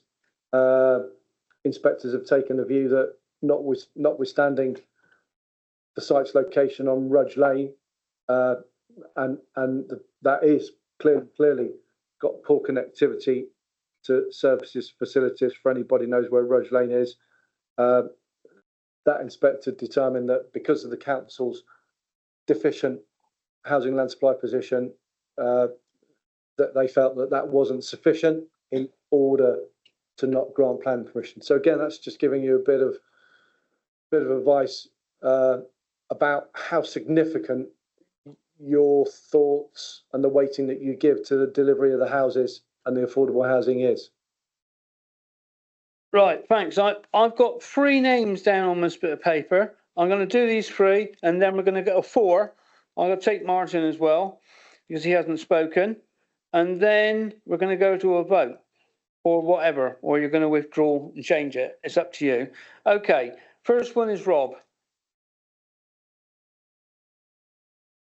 Chair, we're told right at the beginning that this is open countryside. So any development here is completely against LPP1 and LPP2. It will clearly have an adverse effect on our neighbouring council of Baines. The councillor from Baines who spoke at the beginning gave us a good list of planning reasons why it could not be go ahead. So I hope we've got his planning records, his what he said on record, because there was quite a lot there. Okay, Rob, thank you for you. Can I just help Councillor Reid and the members on that one? So what if we go back to Councillor Ham's initial proposals and my analysis of that, and we've talked that you've presented poor access to services, facilities and employment opportunities as a potential reason which would have a policy hook to link back to. What you've got to determine is that the site's location is such that the future occupiers would not be able to access shops, access community facilities, access school facilities, access doctor surgeries. And you pretty much have to conclude that the only way in which they could do it in this location is by relying on the private car in order to conclude that is a significant harm. So if that's genuinely what you think, then that would be a reason to progress. I just remind you of what the key statutory consultees have told you. So in terms of the Education Authority, they're not concerned about providing future occupiers access to school facilities subject to a financial contribution to improve bus services, so those pupils can make the journey to whichever school on the bus. And again, you've heard that the local health authority again are satisfied that the needs should be met subject to a financial contribution. So again, when you're having the discussion, and if you're making that decision, make that decision on the basis of that information. Okay, thank you, Simon. I think they've understood that. Benty. Thank you, Mr. Chairman. It was about the parking, cutting the parking facilities down in order to whatever. The parking spaces has been set And that is valid for everything we are building within this area, that we have got for a 3-bedroom house, we have got to have 2.5 car park space. Now, if we are to lower the standard, then we are making it even more miserable for people that are going to move into the flat. Now, if that is not taking something away, but please correct me, Simon, because otherwise I think that has got to go in with it as well. By cutting down our normal standard for car park spaces, now we are lowering it to do so much damage. I think that's something for you, Emma. If you can work one out. It's not unheard of to accept lower levels of parking for sites.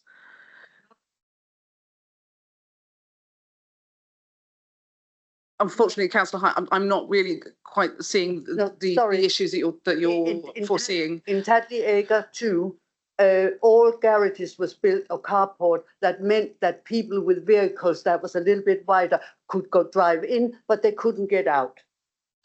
And that is why, and that is one of my areas, and that is why I'm terrified when it comes to cutting down on car park spaces.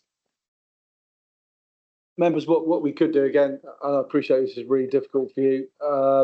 Active travel, we just reviewing the report scope and the scope of initiatives to mitigate the impact of the scheme. Obviously, we've got a travel plan.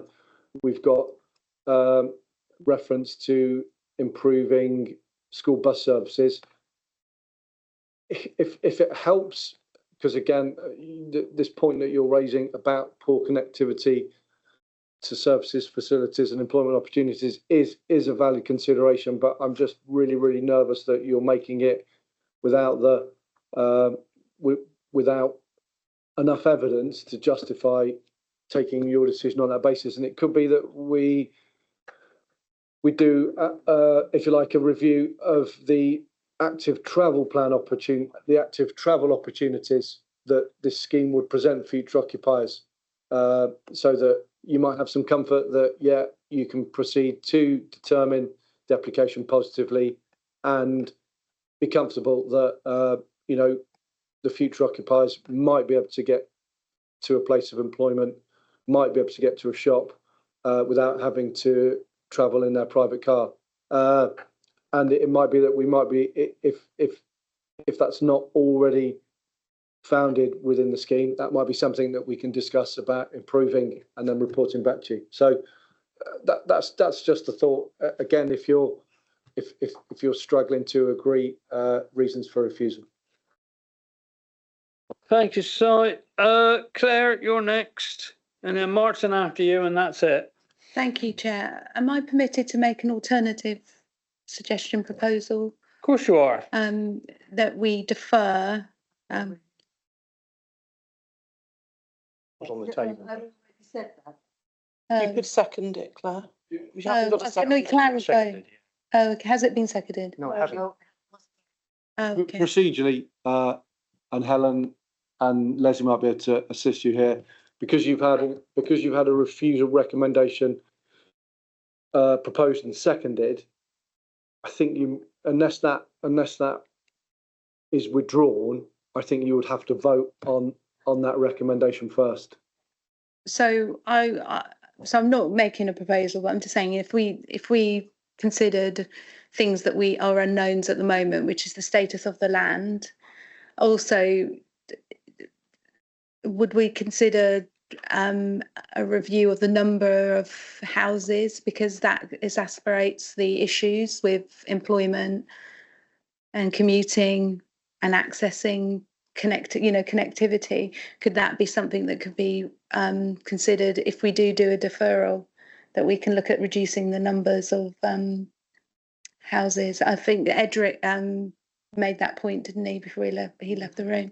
So just wondered if we do go to a deferral, if Phil does want to reconsider and we go to a deferral, that we could maybe thrash that out a bit more to be a bit more specific. because I'm going to find it really difficult to make a decision on this. I'm probably going to have to abstain again, because how can we make a decision when we don't know the status of the land? That seems to me to be key information we need. Okay, thank you.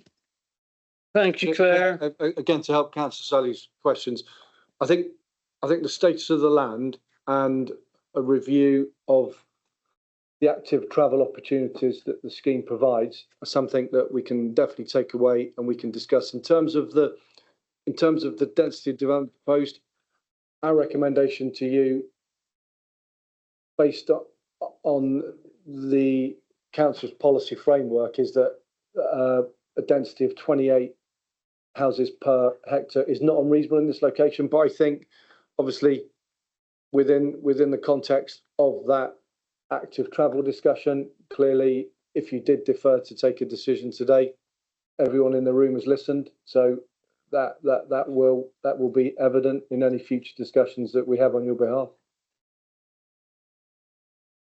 Thanks, Simon.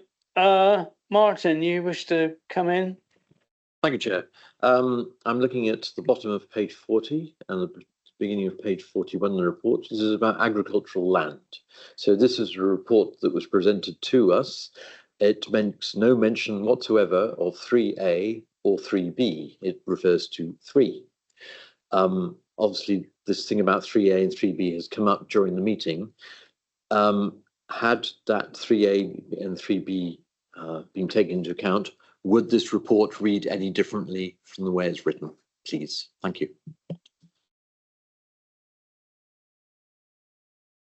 Okay, Nick, if you'd like to. Thank you. There isn't a validation requirement for an agricultural land assessment to come in with a residential proposal, which is why we don't have one. It's set by national policy that we put one for a solar farm. And that's a key part of the consideration of that, which tend to be very large sites, not always, but often. That would have to weigh in the planning balance if there were 3A land. So that would, a loss of that would be a harm that we would need to consider with other harms as well as the benefits.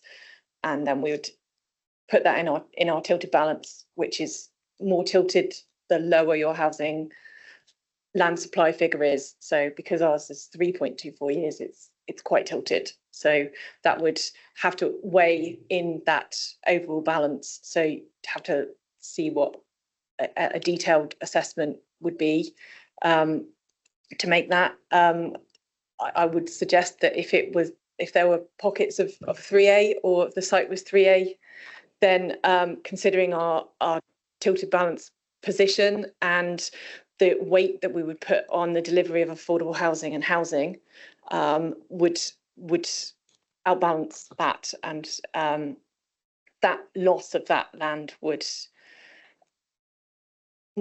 be difficult to argue at appeal that it was significant and demonstrable. Thank you. Okay, thank you. That Martin was our last speaker. Dawn, make it quick. Thank you. I just have a question. It feels like there's no way we can object. That's what it feels like. It feels like we've got no opportunity to say we don't want this development, because every corner we've gone down, it feels like we can't go down that way. So my question really is there a possibility for us to turn this down, or is that not possible? And if it's not possible, then I kind of feel like, why are we voting for it or against it? Why is it even here? Good question. Who would like to have a go? Yeah, it's obviously come to you as elected members to consider the officer recommendation, and I think the reason why we've given you the advice that we've given you is because, you know, realistically, what evidence have you received for you to conclude that actually there's poor connectivity to services, facilities and employment opportunities, other than the fact that the parish council don't like it, but actually we're not suggesting that future occupiers are likely to be commuting to Kilmerston. to work necessarily. They might travel there to access some facilities, but the reason why we're struggling to say yes, that's a good idea to refuse applications because it is on the edge of that settlement where there are facilities, there are services that you can walk to. You know, I mean, again, funnily enough, I went. We had a planning appeal at Radstock, so I spent three or so days doing that drive, and yeah, recognise the amount of development that has been undertaken there. But there are, you know, there would be the opportunity for people to walk. There would be the opportunity for people to get public transport. There might be the opportunity for people to cycle. So again, that's why we're not necessarily agreeing with you that the access to services, facilities, and employment opportunities is poor. Okay, thanks. I think you answered the question there. Phil, you are sticking by your proposal? Yes, I am, Nick, and I would just like to point out that the parish council are against this. The two divisional members who have left the room because they're predetermined against this.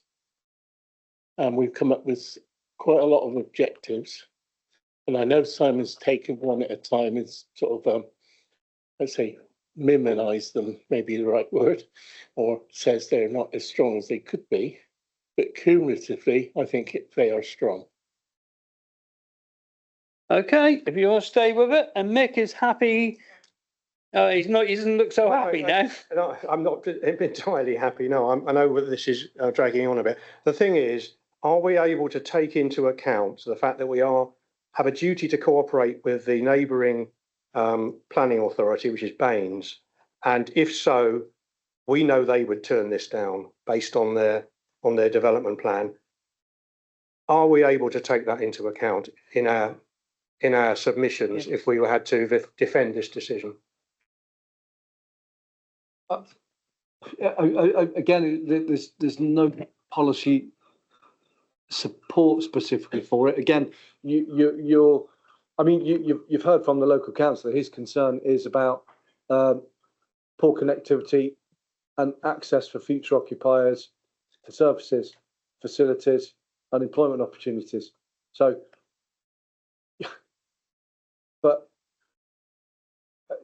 in thinking that through, do you agree the site is right on the outskirts of a settlement where there are a number of services, goods and facilities and employment opportunities, and yeah, some future residents might drive there, some might cycle, some might use public transport. I think the realism is that we know that although there are some job opportunities on the trading estate perhaps, or in the shops, that the work is really going to be in Bath and Bristol, and we know that it will just be a car-based community, which is against the national planning framework, surely. And can't we just use that? Because I don't think we can really demonstrate that all those people are going to get local jobs. They might pop to the shops by bike or by foot, but that I think we can say with a lot of confidence that they'll either be retired or they'll get in their cars and work somewhere else. Sorry. Okay, thank you for your last comments, Mick. We're going to have to go to the vote because Phil has stayed and Mick is remaining as a seconder. So, all those, would you like to read out your, well, no, we know what they are, don't we? Those who wish to support Phil's proposal, please put your hands in the air.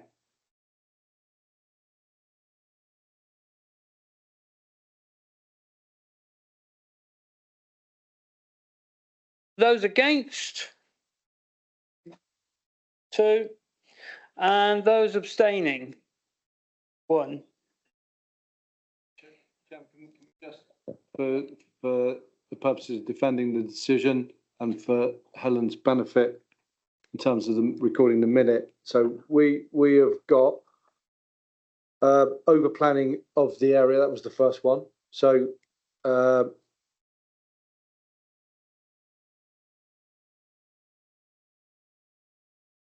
and then we'd got an unsustainable location in relation to poor access to services, facilities and employment opportunities. So that was a combination of what Councillor Ham said and what you said in your final speech. We've got lots of good agricultural land, and again that was the reference, and we've then got the fact that the neighbouring local authority didn't support it, and the fact that the parish council didn't support it. So those were the five reasons that you've just.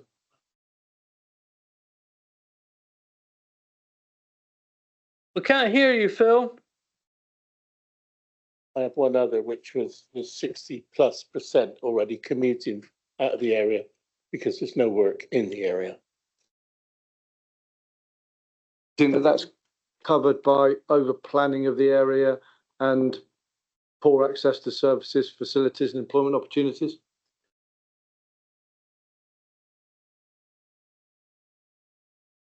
But again, just to help us help you, 60%, you're saying that, whereas there's no evidence to say that 60% people will there. There's no evidence.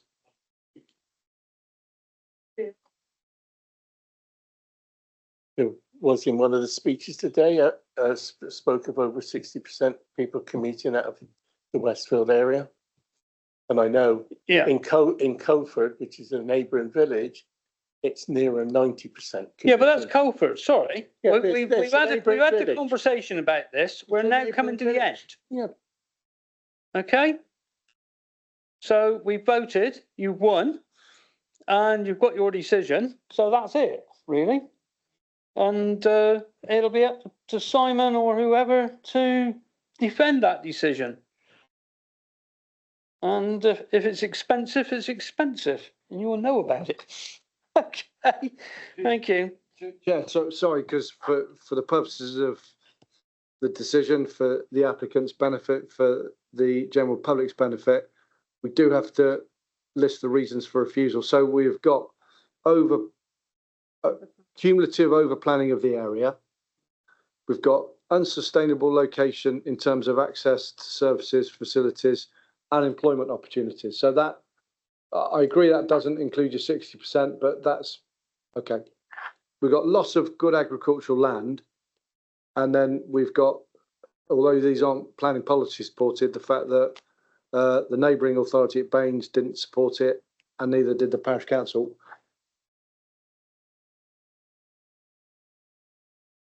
Okay, that's it. Leslie, you're happy? Yeah? Okay, so everybody's happy. Right, we'll take a 10-minute break now and come back at 4 o'clock, because then we can pile on through all the other business of the day.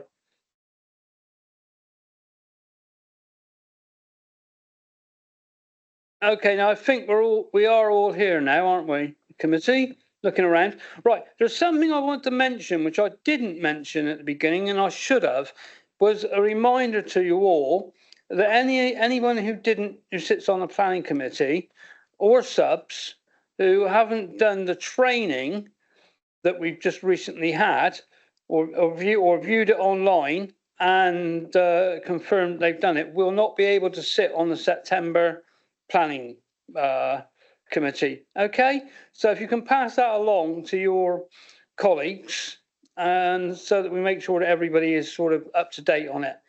Okay, so I just want to remind everybody of that one. So we're going to move on now. Chair, it's just Helen here. Yeah, Helen. Just can I ask anyone that does it to tell Claire Dickin? So that she can record that. Okay, so we got that. So let's just make sure that we talk to all of our colleagues and make sure the ones who haven't missed it for some reason that they do it, they get it done, And so they're all eligible to stand at the next election, thing. Martin, you want to make a comment? Good point. And those who've done it, have we been recorded? This is a good point. Did they, those of us who were there, do you? Oh, yes, we know exactly who was attending, but we'd like people that watch it in their own time to let us know. Thank you. And I believe for the people who are watching it in their own time that there is a way that they will know that people have watched it. I'm not sure how it works. Technology is not my big thing. Okay, thank you. So let's move on. We're going to move on now quickly and get back, and we've got to keep some speed up to this afternoon. Is we're going to agenda item 6, which is land at Brangay Lane, Rodney Stoke, Cheddar, and that's near Somerset. We know is to vary the conditions to remove a 28-day occupancy of holiday lets. It was Kelly, but Kelly's not here, so I think either Anna or Simon is taking that one.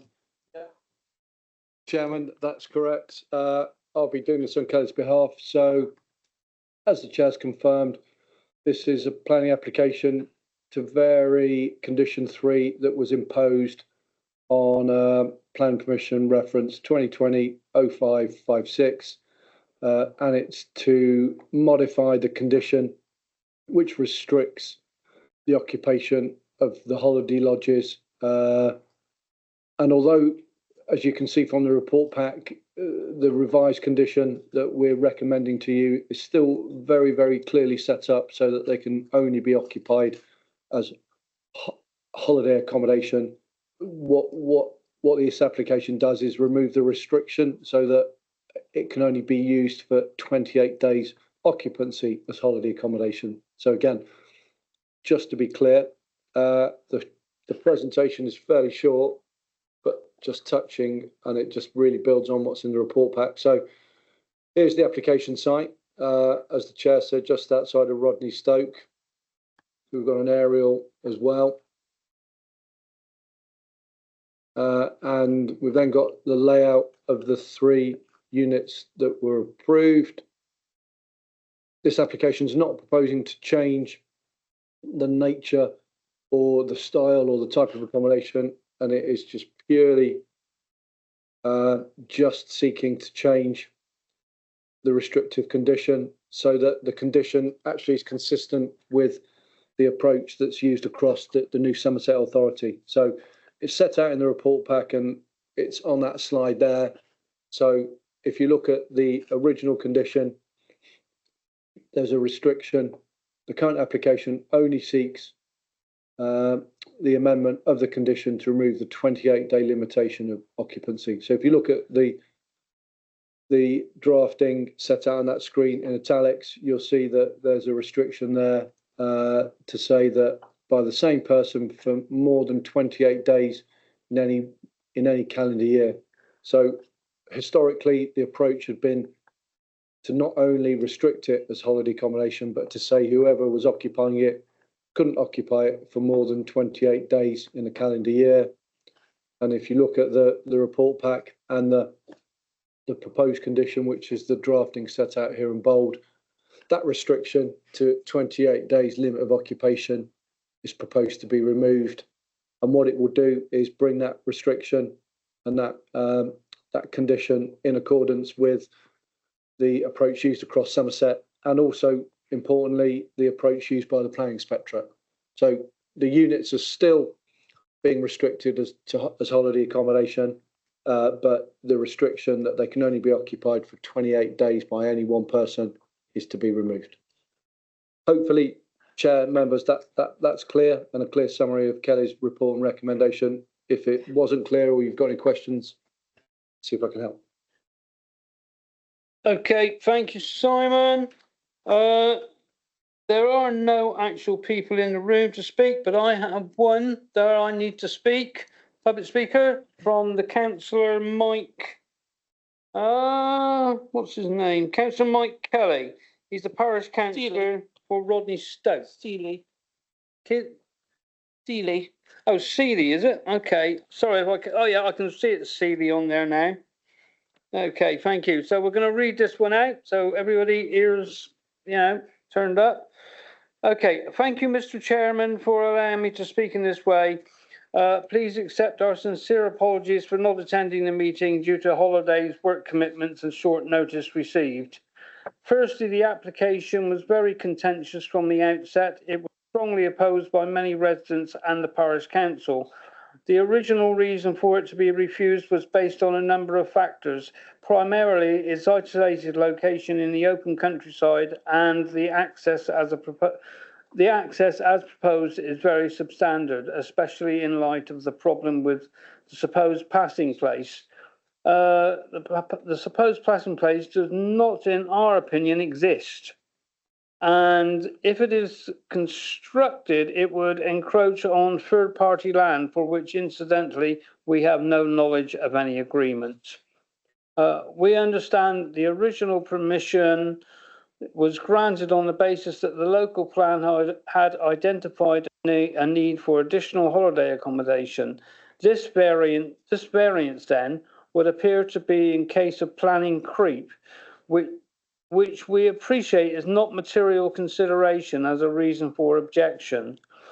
I'm just going to, however, to ensure that these lodges conform to the original application as holiday accommodation, the clause restricting occupation to 28 days was inserted to ensure that they were actually used for the intended purpose and did not become full-time residential units. If the applicant does not seek to remove holiday occupancy, there should be no issue with the 28-day occupancy condition. And this would ensure that this was a true use and would be relatively easy to enforce. Lifting this widely accepted and sound method of control would create considerable additional pressure on the limited time and resources available at Somerset Council in monitoring and verifying occupants. We're using verifying occupants. We're using the lodges purely in their secondary home. The additional pressure is a particular burden in the current financial crisis. However, should the committee be minded to lift this condition, the neighbours and the parish council are concerned that the control would be unenforceable, which would leave the door open to abuse of the permission longer term, leading to planning creep with the units likely becoming purely residential properties. We fail to see the relevance that other planning applications have had the condition removed, as we have no knowledge of the special circumstances for each of these applications, or whether the applications noted are in fact a true reflection of other units in the county. Indeed, we are not clear why such conditions are being lifted and hope that the planning officers have confidence in their conviction that the application required conditions to restrict occupancy. We prevail upon you to reject this application to ensure that the local plan and the original permission is adhered to. And that's from Councillor Mike Seeley, Chairman of Rodney Stoke Parish Council. Thank you, that's that. Okay, so I don't believe that we've got either Heather or Ros here, do we, today? So, yeah, we're now going to move on to the normal members, which I think Dawn Edrick seems to be pointing out that you're the first one. Well, I'm not really a normal member, but we'll go with what. Well, you're about as normal as we get. Not so sure. So there's just a quick question about when does a holiday let become a rental? And also, I mean, the concern of the parish council here that they wouldn't necessarily be able to, can it be enforced and can it be adhered to? Well, they've adhered to it so far with not going to 28 days. And I also believe that if you have a holiday let, you have to belong to all sorts of organizations to ensure that you fulfill the criteria of the holiday let. So I think that's the main thing. But also, if you extend the length of people being able to stay there, then you'll reduce traffic because there'll be one person and not someone coming in every second day.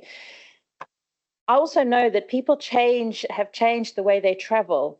a lot of people will do things like sabbaticals and go away for 3 months at a time. Or, overseas, people who come from abroad might not just come to London and then Edinburgh and then fly home. They actually stay somewhere for quite a period of time. A lot of people are nomadic workers and also travel and stay in different places for periods of time. What happens if you've got divorced and you haven't got anywhere to go? Well, you need somewhere to stay. So, that kind of thing would be until you've got, something organized. I also know people move into the area to suss it out before they actually buy or rent. So sometimes that's what's needed. And then there's another one that happens quite regularly that I've heard of is people put their kids in the school.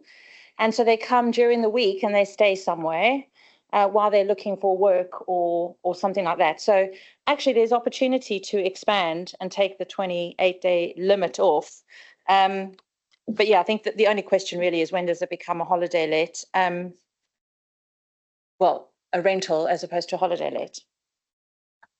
Thank you, Dawn. Simon, have you got an answer for that That's one? a good question, Councillor Denton. If you look at condition 3 in the report pack, so that is the revision as has been applied for and as we are recommending to you. So the first part specifies the holiday accommodation hereby approved shall be occupied for holiday purposes only and shall not be occupied as a person's sole or main residence. So that's the key, that if it becomes their sole or main residence, it's no longer a holiday let, they'd be in breach. Council could take enforcement action.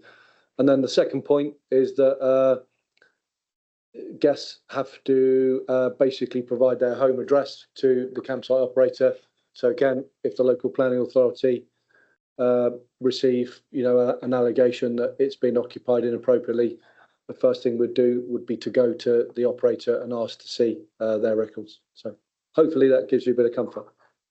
Yeah, no, absolutely. Thank you. And that's why I fully support this, because I think it's really important, especially because one of the points was in line with other people in the area that are doing the same thing, and that so they economically disadvantaged simply because they can't offer that. Thank you. Thank you, Dawn. Do I take that as a recommendation for approval and or proposal? So yeah, we can go with that if you want to. Okay, we'll see if somebody comes up to second you shortly. Right, who would like to speak next? Phil, then Benzie. Okay, Phil first, then Phil. Thank you, Chair. I'll be quick because Dawn covered most of it. Am I right in thinking they can live there for 48 weeks in a holiday let, but they must vacate once in a year? The restriction would be, Councillor Ham, that it's not their main place or their main place of residence. So,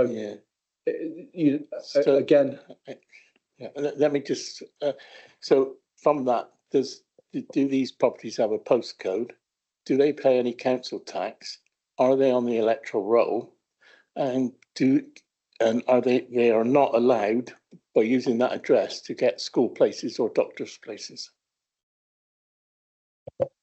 The scope of the accommodation is that it's been granted on the basis that it is holiday accommodation. So anybody who is coming to stay there for holidaying purposes they'd have to have a primary residence.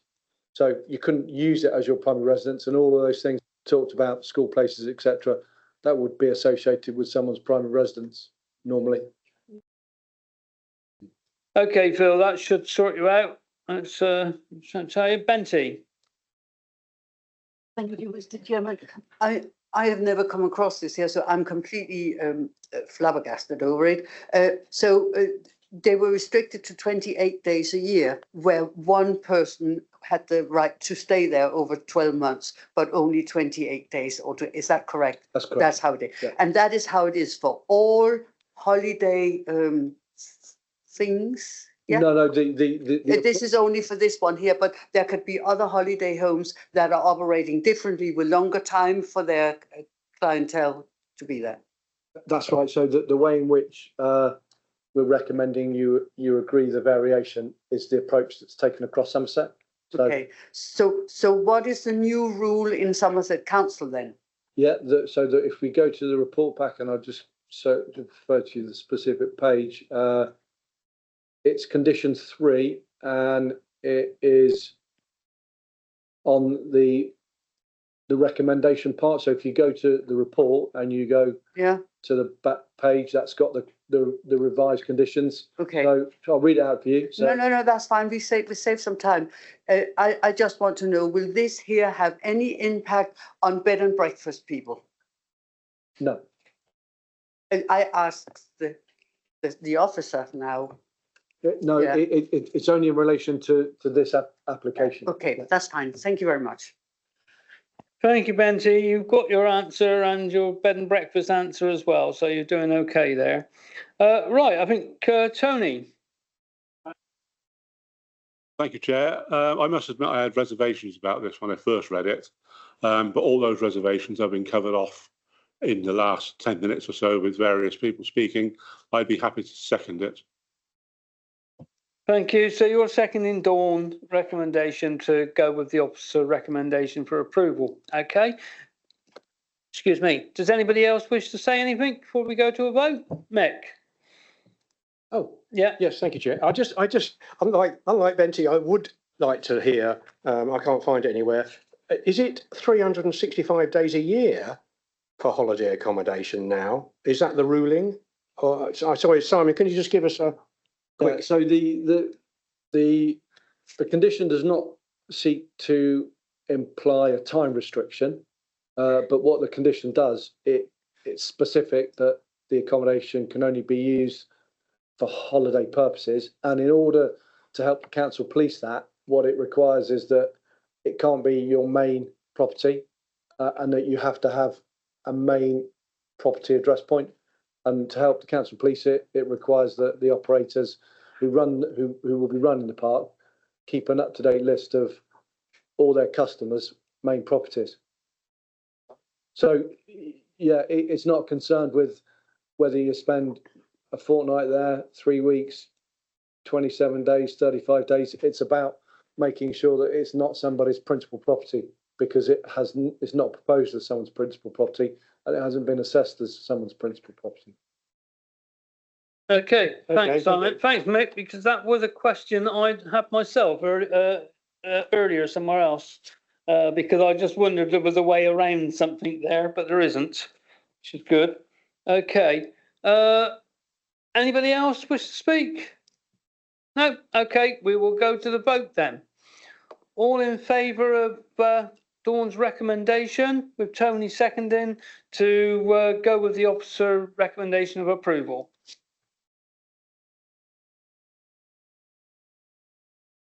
I think that's unanimous. Thank you. Good.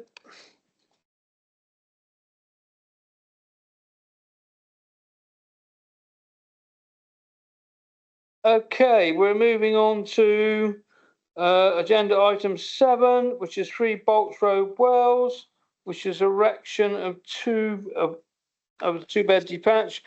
This was Kelly, so I think Simon, are you doing this one as well? Yeah, I'll just get the presentation. Okay, we'll let you carry on with that one then.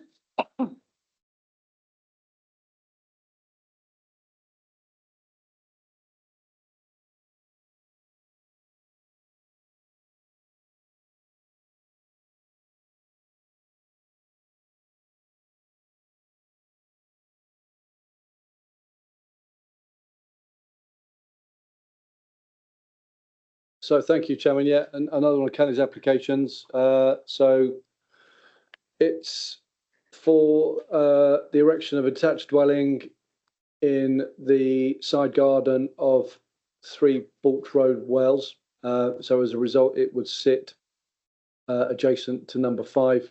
Just the next slide, effectively the site location plan. So there's the host property, there's number 5, and the area that I'm just outlining there is where the proposed dwelling would sit.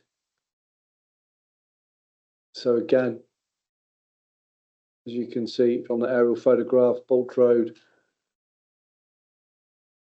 is an estate road, and there's a curve in it, so it's effectively the bookend to the line of properties before the road curves round. So again, This slide shows the existing block plan, so you can see that it's the side garden to number 3. This part of the slide shows it as garden space. This part of the slide shows the position with the building in situ, so you can see that it's fairly tight, minimum amount of amenity space, tight provision for car parking, both for the existing dwelling and the proposed dwelling, and you'll see that that's relevant in terms of the reasons for refusal that we're offering for you to consider. In terms of the accommodation, effectively 2 bedrooms on the upper floor and living accommodation on the ground floor. This slide basically shows the street scene as is, and then the street scene with the building in situ.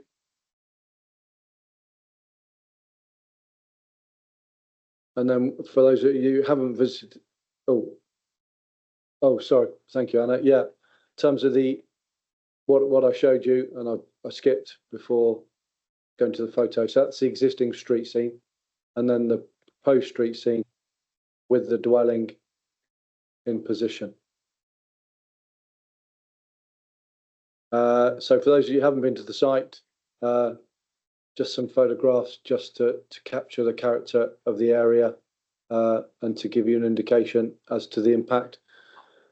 As you can see in the report pack, there are 3 reasons for refusal. And it's relevant to note that for the second reason for refusal, which is about mitigation of the impact of dirty water flows from the dwelling in terms of phosphate impact on the protected area. If you are minded not to agree with the officer recommendation in principle, I'd advise you not to approve the application until the phosphate impact is resolved, because the applicant hasn't gone through the correct due process of demonstrating the impact and then agreeing a scope of mitigation. And then finally, members, for any of you that were concerned about the statement in the report pack as to how the application might affect the windows in the gable end of 5 Bolts Road. So when the report was written, we weren't certain as to whether or not the windows in 5 Bolts Road, which will be adjacent to the property, would be affected by the development in terms of loss of light. So we said we didn't think there was an issue because we didn't think that they would be habitable rooms, and the applicant has found out and has confirmed to us that they're not habitable rooms, but that doesn't affect the recommendation that we're presenting to you, because we were never recommending that you refuse it on residential impact for the amenities of number 5 Bolts Road. But I thought I'd just clear that up in case any of you have seen that comment on the application case record. So in summary, we're recommending refusal for 3 reasons, Chairman. And if you, as a group, elect not to agree with us, what I would recommend you do is defer making a decision and provide delegated authority. Well, actually, you could make a decision and give officers delegated authority to resolve the phosphate mitigation requirement, if that's your wish. Okay, thank you, Simon. Okay, public speakers, we have Mr. Ian Johnson, who's on Teams. Can we have him first, please? Hello, can you hear me? I can hear you, but we can't see you, I'm afraid. No, do you need to see me? Well, it would be helpful, but it's not necessary. No, okay, I'd probably rather not, if that's okay. Okay, you've got 3 minutes. Right, okay. Our initial objection from the time this was originally proposed, which it was originally posed as a single-storey bungalow, was road visibility. The area on which it would stand is already a partially blind corner, and there are always vehicles speeding down the road and coming face to face and having to reverse to give way. This situation is made worse by the change to a two-storey building, and will be further exacerbated by parking in this area where cars are already parking on double yellow lines, drop curbs and pavements, and causing greater risk to passing vehicles and pedestrians. The site is an exposed location, so regardless of any attempt to make it fit in with the style of the surrounding buildings, it will not be compatible with the road layout and will stand out unnecessarily. To address the comment about the light restriction, I'm assuming hall and landing are not considered to be habitable rooms, but they do actually feed light into habitable rooms from that direction. So our objection about that is still stands as far as we're concerned. But besides these issues, the proposed development would be visually intrusive and create a dominant and oppressive environment to the detriment of the neighbouring properties.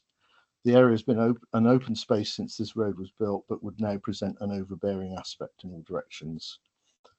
Finally, despite attempts to talk about these subjects, including the boundary discrepancy which we raised, no response has been received from the applicant. That's it. Thank you. Thank you very much indeed, Mr. Johnson. Next we have Karen Mason, who is also on Teams. Are you there, Karen? Hi. Brilliant. Thank you. You have 3 minutes as well. Thank you. My husband and I have lived in Bolshrove for 7 Karen, we can't hear you too well. Are you able to turn your mic up or have it a bit closer? Yeah, can you hear me now? Hello. Yeah, still not hearing you that well. Bear with me. If I can turn this up, sorry. That's just that we want to be able to hear what you've got to say. Thank you, Karen. Is that any better? It is, thank you. Yeah, no worries. Yes, so my husband and I have lived in Bolshrove for 17 years. Our garden has a direct view of the rear of... Sorry, Karen, the sound's gone again. It was good a minute ago. I'll have to pull it right up to my face. Yes. If you want to switch your camera off, you can, because we're seeing you very close up. Me up my nose. That's better. Yeah. Yeah. So we've lived in Bolshrove for 17 years, and our garden has a direct view of the rear of number 3. And it's our opinion that this proposed dwelling wouldn't detrimentally affect the line of sight. In fact, it would actually give us a better view than the current view of the junction of Burcourt Road. We don't feel that it would affect the corner that goes around in the road around the proposed property. It doesn't actually impinge, in our opinion, onto that. The corner is already a bit of a bottleneck, and we don't see that this would actually make it any worse. In the opinion of my husband and I, this dwelling would have no detrimental effect to the character of the street. You only have to look at Frederick Court directly across the road, the block of flats, which is an awful looking building, and this property would not be in any way, shape or form anything that would be hideous to look at. Parking, there would be no additional impact, as Jack already lives at the property, so his vehicle is already parked there. We feel that there wouldn't be no further issue that his car would cause. Most importantly, this dwelling, it provides housing for a young couple. There is such a little amount of opportunity for young people to own or rent a property in this area. Serious lack of affordable housing, and young couples trying to overcome these difficulties who have their parents backing and support, we feel should be applauded and supported. In our opinion, there would be no issue with this property being built, and we would have no rejection for it. Hello. Hello. Hello, yep, that's really all I've got to say on the subject. I mean, we just feel that it wouldn't be detrimental at all, and we can't see any reason for rejecting the proposal. Okay, thank you, Karen. Your input is appreciated. Thank you very much. Thank you. Thank you. Okay, and next we have Mr. Jack Pigeon, who is I think it's Pigeon, who is the applicant, and I believe you're here. Yeah. Okay, fire away. You have 3 minutes. Good afternoon, everyone. I'm Jack, and I'll be speaking on behalf of my architect and I. I'd like to start with some of the issues raised during my proposal. The first issue being raised was for the house to be detrimental to the visual amenities and the character of the street seen in cramped format. With this being said, it did not stop Frederick Court being approved, which in my eyes stands out considerably more due to the different property layout and structure used. I'd like to inform you that if the proposal was to be accepted, the house will be built fitting in with the rest of Bolsh Road, due to the same materials being used and similar structure followed. Moving on to the last point of the issue raised, I'd like to reassure you of some of the dimensions provided by my architect. The site area is 135 square metres. Deducting the footprint of the dwelling, 48 square metres, this leaves an area of 87 square metres of garden space and parking. With this being said, I don't think the property will have any issues with it being in a cramped format. In response to the second issue raised, we were not made aware that phosphate would have been a problem until 6 months after the proposal. We are more than happy to submit our phosphate mitigation at the soonest convenient date if needed, so please don't let this be a reason to stop the proposal. For the third and final issue raised, parking, this will have no due effect on the residents of Bolsh Road, seeing as they currently have a 4-car driveway on 3 Bolsh Road, and it will be split into half for 2 parking spaces per property. Seeing as I will be the one moving into the property, there will be the same amount of vehicles on the driveway as before. This will result in no additional traffic in the area. During my long process of the proposal, I've had multiple supportive comments from those who live on Bolsh Road, as well as Parish Council giving approval. I'm sure from their eyes, they would just like to add some much needed housing stock to the Mendip area. Ultimately, there is a huge house shortage in the UK, and that is what the new government really wants to tackle down on. More and more young people are looking like they will never own a house. By accepting these plans today, you would have helped the young man with a life-changing opportunity and a forever home, something that is becoming increasingly more difficult in this day and age. Thank you for your time and look forward to hearing back. Thank you, Jack. Much appreciated. I've got to say, I haven't heard from either of the Wells councillors. I think one's on, well, I did see one yesterday, but the other one is on holiday. So we'll go out to members now. So I think maybe Tony, you're a Wells, you live in Wells? I do. Yeah, it is. Very much so. I live in Glastonbury. Okay, so your turn. Thank you, Chair. I have been round here. I know the area very, very well. And I went and had a look to see where the proposed dwelling would be. And other than the phosphate, which I wasn't aware of at the time being an issue, I thought it would make a good addition so that it would finish it off. It's sort of Bolsh Road come down, goes round the corner, and then there's this bit in the middle that is, it could be a house. And as we've heard, we need houses.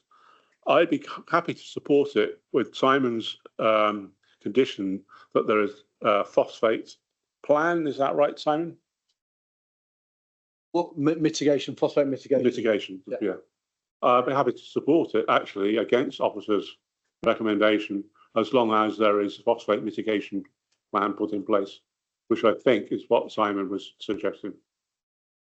Thank you. Okay, thank you, Tony. So I take that as a proposal. You're proposing that? I am. Okay, thank you.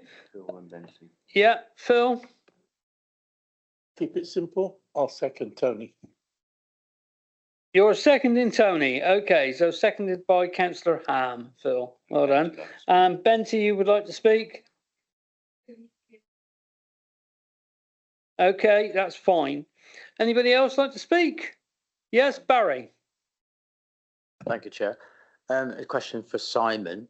Are we able to go against the officer's recommendations and say, yes, this should go ahead, even though the planners cannot accept this because there is no phosphate mitigation plan in place? Should we not wait until that is in place before this is discussed? So the risk is that if you go ahead and grant planning permission without there being an acceptable mitigation scheme to address the phosphorus impact, and that decision could be challenged under the habitat regulations. So what you've got to do is avoid making that decision. So you can either you could defer making a decision, and then we could report it back to you with that mitigation in place, or you could actually make your decision now, because it's a fairly well documented process and procedure. You've heard obviously from the applicant that he's prepared to go through that process, if that's required. So we would just engage with them, go through the due process. It's very likely that the mitigation would be by buying credits to compensate for the impact. And that's a fairly standard approach. So it's up to you as members. You can either defer and we agree that, bring it back to you, or you grant planning permission and give delegated authority to your officers to resolve that issue. Okay, are you happy with that, Barry, or you still got your hand up? So you must have another question. Supplementary question, please. So if this application does get approved today against officers' recommendations, and ultimately the phosphate mitigation can't be put in place, where does that leave this site?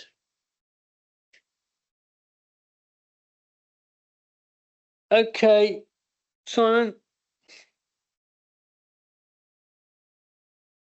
Sorry, Chair, I was just talking through the logistics with Anna. So yeah, effectively, if we didn't agree the phosphate mitigation, we would obviously bring the application back to you, tell you that we haven't agreed it, and then you'd then have to then make a fresh decision. But by the sounds of it, I think we're going to agree the phosphate mitigation.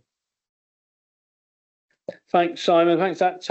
Tony? Just to clarify, Chair. Sorry, I'll get used to it in a couple of years. My proposal was to follow the officer's recommendation that it would have to come back under delegated authority if we pass the plan. So we're not passing the plan and forgetting the phosphate mitigation. We're saying we delegate it down to the officers, which is, I thought, was what you was. But if you delegate it to us, we wouldn't bring it back to you. We would then use that delegated authority to agree the phosphate mitigation. Once we've agreed the phosphate mitigation, we would then issue the notice confirming the planning approval without bringing it back to you. And if that was the way you went down, we would only bring it back to you if we weren't able to agree the phosphate mitigation. Okay, thanks, Simon. You okay with that, Tony? Yeah. And Benty, you wish to come back again? No, this is the first time in this case. Yeah, I just want to be absolutely, I shouldn't say it, but what if you agree the phosphate and then the what actually is being built is something completely different? Are you then going to go in and stop all builds and say this here is not according to the plans? It's an interesting scenario, Councillor Height. So effectively, you've got the plans in front of you. Yes. So those plans won't change. The phosphate mitigation won't affect what's built on the site. So effectively, what's proposed, what you're considering, that will still be built on the site. The phosphate mitigation will be managed separately to the build process. And Somerset Council will go out and have a look.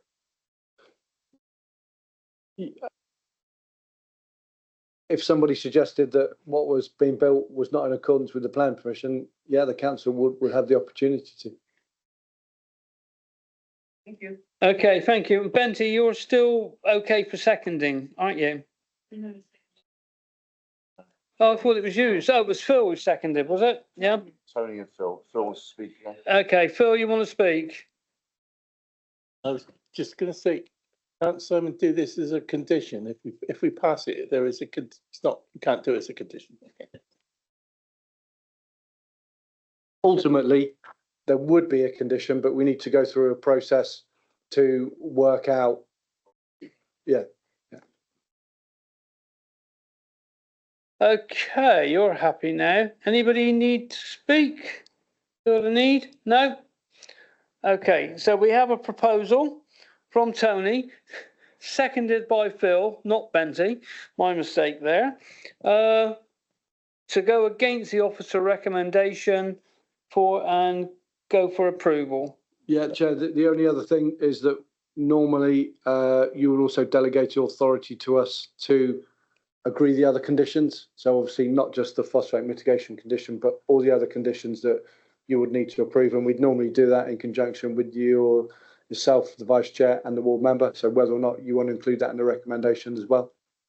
That suits me. Does that suit you, Tony? Yep. And you, Phil? Okay. Right. So we know what we're voting for. All those in favour?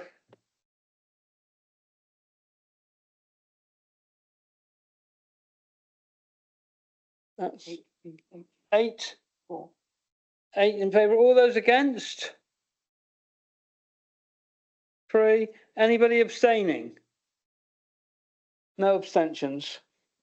Okay, thank you. That one is passed.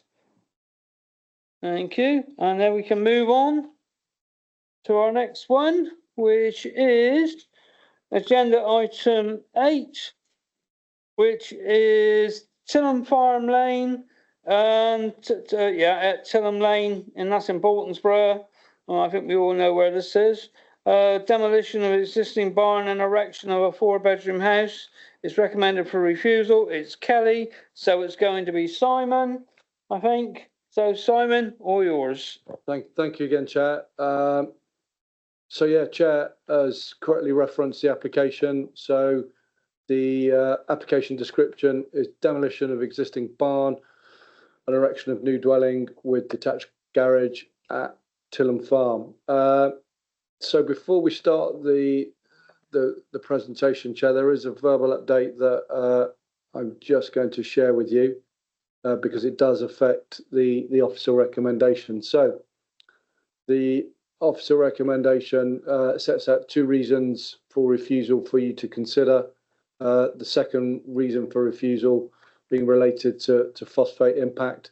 Since the report pack was issued, and some of you might have seen this comment on the public access case record for the application, the applicant has revised the layout, the internal layout of the proposal, which has been considered by the Somerset Ecology team, and they have confirmed that on the basis of that revised layout, there's no need to pursue that second reason for refusal. So again, that's something for you to bear in mind when you're considering the officer recommendation.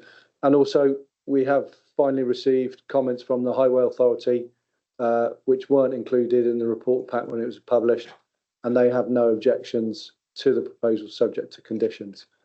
So that's just an update in advance of the presentation. So the first slide, it locates the area where the proposed new building would be located. You've got an existing access from Ham Street, which would continue to be the route of access to serve the dwelling. What's interesting, I guess, about this application is that where my cursor is here, there's an existing open-sided agricultural barn, which under the prior approval process, the landowners at the time secured approval to convert it, not build, but convert the existing dwelling into the existing building, into a residential dwelling. And that consent is still there. And again, as per the report pack, the landowners, applicants, then secured a fresh planning permission to effectively demolish that building and build an identical, I guess, fair to describe it as identical in size, scale, mass, with the addition of a garage block, new build on the site of the barn that originally got approval to be converted. And as part of the decision-making process on that application, it was considered a genuine fallback, and that was considered as part of the planning balance, which resulted in planning permission being granted for that new build development. But again, that new build development was on the site of the existing open fronted barn and was of a similar scale, mass, design. So there weren't any impacts identified in terms of that application and the decision-making process. And at the end of this presentation, just to help you with your deliberations on this application, I've got the elevational drawings and the floor plans of that building, so you're aware of the scale. So this application, as you can see, so that's the existing, that's the location of the existing barn that has the approval to be demolished and rebuilt, pretty much on the same footprint. And then you can see the proposal here is for effectively a new site location, and you can see that certainly in plan form it appears quite a lot bigger than the scope of the plan that's already got approval. So again, just plan on its own, showing the proposal in terms of the floor plan.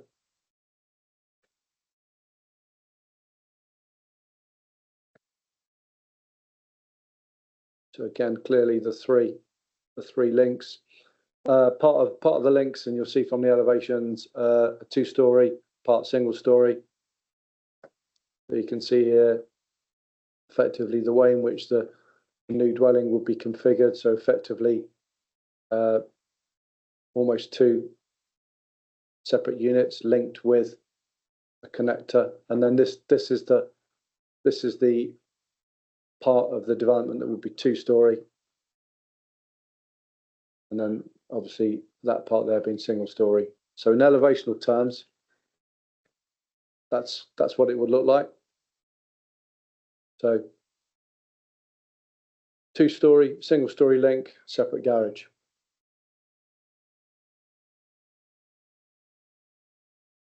And there is the proposed garage detail. So again, some photographs to help you, those of you that haven't been able to get to the site. So effectively, this is the view from Ham Street, and in the distance there, you can see the outline there of the existing open fronted barn that first of all got approval to be converted, and then secondly got a grant of full planning permission to be demolished and rebuilt largely on the same footprint. That's a photograph of the barn that got approval to be converted and then fresh approval to be demolished and rebuilt. Looking at it, sorry if we go back to that one, looking at it close up. And then here we've got obviously an arrow just confirming the scope of where the applicant now wants to put the house. So somewhat away from the footprint of the building that's already got approval to be converted, and then secondary to be demolished and rebuilt. And again, just picking up the difference in the site location.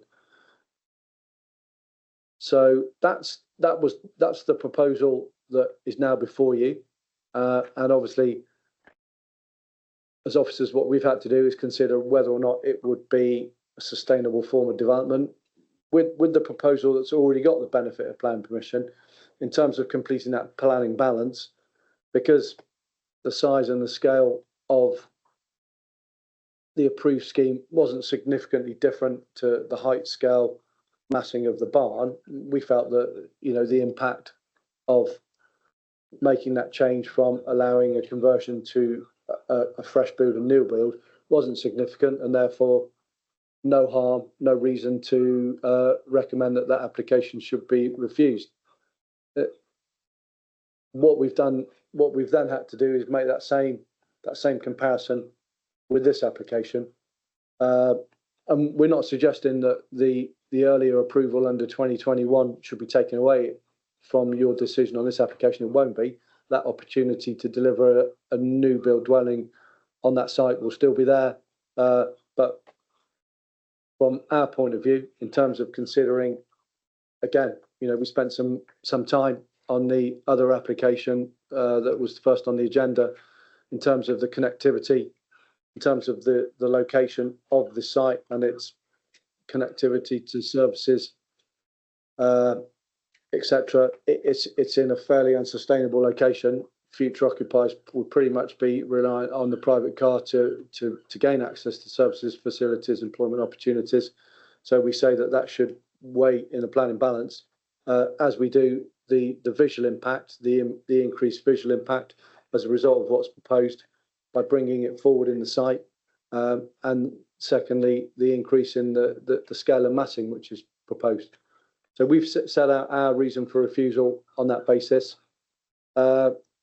As I've said in the introduction, if you do not agree with the officer recommendation and you want to approve the application, it's about considering the sustainability of the development, not whether or not there's sufficient phosphate mitigation, because that reason's fallen away. But again, what we haven't got at the moment, and we haven't got a mechanism whereby the existing planning permission, which has been granted, and as I showed you on the slide, could technically still be implemented if you vote to agree this planning permission. There would need to be some form of mechanism to effectively extinguish that permission, because otherwise you would, by virtue of agreeing this, you would also be agreeing or you'd be allowing the other one to take place as well, because the footprint for this application does not, if you like, negate the delivery of the earlier approval. I hope, looking at Councillor Dunk, I might not have made myself very clear on that last point. So if you're not clear, I will confirm in questions, Chair. Okay, thank you, Simon. Going on to the public speakers, we have Tom Price from Orms. Yeah.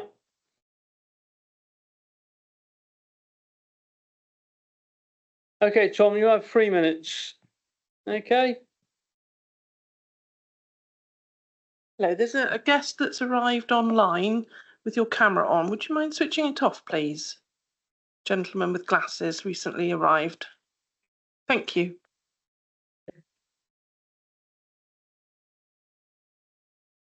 In 2021, planning was granted for a new dwelling immediately to the north of the proposed dwelling, which is the subject of today's application. Permission was initially granted to convert the modern barn building to a dwelling. In August 22, permission was granted to demolish the farm building and erect a new dwelling on the same plot. It is not our client's intention to build out these permissions which were inherited when they purchased the site. There is a public footpath that runs to the north of the proposed development, which is 2.5 metres from the existing barn. The proposed dwelling would sit 23 metres away from this route, benefiting both inhabitants and footpath users. The existing approval is to mimic a rather uninspiring and utilitarian appearance, which we feel could be significantly improved. The proposed development will not result in an overall increase in the number of new development or dwellings on this location, and the applicant is willing to enter into a legal agreement to rescind the existing planning permissions by condition. In terms of the appearance, the new house has been modelled on a Dutch barn, iconic and typical of the rural English landscape. The Dutch barn element, which would be attached to a single-storey element constructed in natural stone and with a slate roof and solar panels. The footprint of the revised dwelling is smaller than the footprint of the existing barn. We acknowledge that the new scheme is partly two-storey. Most houses in the village are two-storey, so this would not be out of keeping. Overall, we believe the new scheme is a significant improvement in terms of overall design quality, which would fit into the character of the area. In terms of the impact on the wider landscape, the development sits approximately 250 metres from Ham Street and would only be seen at a distance and in the context of the other existing buildings to the west. From Tilham Lane, the development would be obscured by existing woodland planting. Locating the building further back from the ridge reduces impact when viewed from Pennard Hill to the north. Access to the site would be via an established private track, barely visible from public vantage points. The applicant is prepared to undertake a comprehensive landscaping scheme to supplement the 1,800 trees that have already been planted at Tidham Farm over the last 10 years. In respect of other matters, we note that the planning officer's reason for reviews, only other refusal for refusal is phosphates, which has now been resolved. We're also aware that there is a significant shortfall in the supply of houses in the former Mendip area. As such, the policy in which the local plan now carries less weight. We think this is a good opportunity to construct a much needed new house on the site that already has planning permission. In summary, the planning officer's recommendation is based on a single subjective issue relating to the impact of the development on the character of the area. We hope that you will weigh this against the support from the parish council and the existing planning permissions, which would be given up. We would also draw your attention to the absence of any technical objections to this scheme, giving this a high chance of being overturned at appeal if required. For all of these reasons, we very much hope that you can support the application and will grant planning permission in line with the parish council. Thank you. Okay, thank you, Tom. We're quite lucky, actually. We have both the members for Mendip South here. So we'll go with Claire first and Rob second, I think, to see what their opinions are. Thank you. Thank you, Chair. Finding it hard to see why we now we know all the additional information, why we wouldn't approve this planning application. It seems to me because there was a previous planning application, the few objections, there were 2 or 3 that came through, were more about the previous application and there being another one and that creating a bit of uncertainty. But I don't think that's a material reason for people to object. Oh, and yeah, I think the issue of sustainability is always tricky for our area because that's where all our area is. Most of it's rural, well, a lot of it is very rural, and the bus services and active travel is patchy. So do we never have applications? We do have applications that we do approve. So sorry if that's my own subjective view on it, but I can't. The parish council don't oppose it. Just they've got an uncertainty about the questions on the queries on the scale. What they do ask though is conditions on trees. Some trees will be taken down and to consider if they could be replaced. And I just wondered if I could put that to the officers, that it could look at the parish council's feedback and their request of a condition. But I mean, I want to hear what everyone else has to say and my colleague has to say from Mendip South. I just can't see a reason, particularly in light of what we now know about the phosphates, of not approving this application. There doesn't seem to be considerable opposition. It just seems to be the sticking point of sustainability, unless I've got that wrong. But over to you to discuss. Thank you. Okay, thank you, Claire. I think we get the gist of what you're saying, so don't worry. Rob. Oh, Claire's right. This is a tricky one. A bit of a question, really.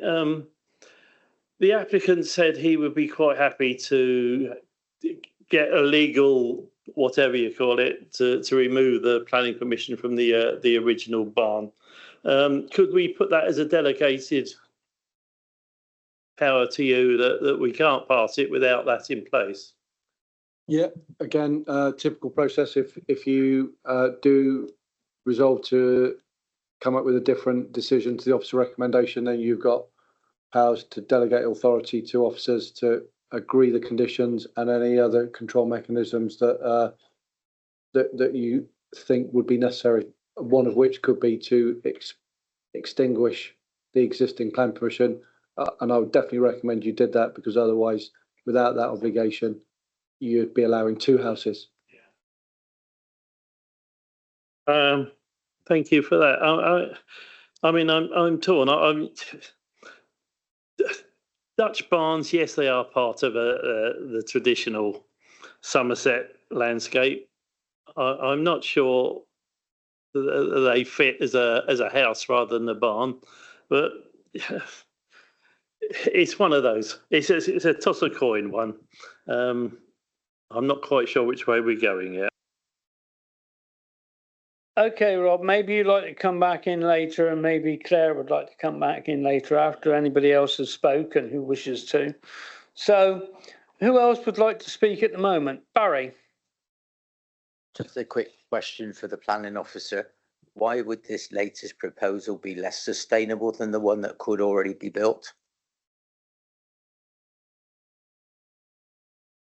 Yeah, I mean that's the $100 million question, Councillor Clark, that we always we'll seek to resolve, and we always seek to resolve on all the agenda items. I think in terms of defining sustainability, obviously there are lots of aspects to it. There's economic, there's social, there's environmental. I think in terms of the council's policy framework, the council's policy framework would define sustainability, in terms of good connections, good access to services, goods, facilities, without having to rely on travelling in your private car. But if we look at the backstory for this site here, obviously what you've got is that you've got a series of planning permissions where, first of all, you've got approval to convert an existing building. So that in itself, if that had happened, that in itself would have been sustainable because you would be utilising the fabric of an existing building. They then got planning permission to effectively build a new build on the same footprint of the scheme where they were originally going to convert. So the dilemma is there: is it any less sustainable than what had been approved? Theoretically, effectively, yeah, still fairly poor connections in terms of access to goods, services, employment opportunities. Not using the fabric of the existing building, but in terms of impact, because the footprint was the same, because the height scale and massing was largely the same, no particular impact. So you rely on the fallback position that this could have happened. What's the difference between what's now proposed and what could have happened? No real impact. What you've now got, and obviously the parish council picked up on it, because if we go to their comments, what do they say? We've summarised them in the officer report. They have said concerns were expressed about the scale and impact on the landscape. So with this proposal, there is an impact as a result of the change to the site location of the building, the way in which it's more centrally located in the agricultural field, and obviously the height and scale.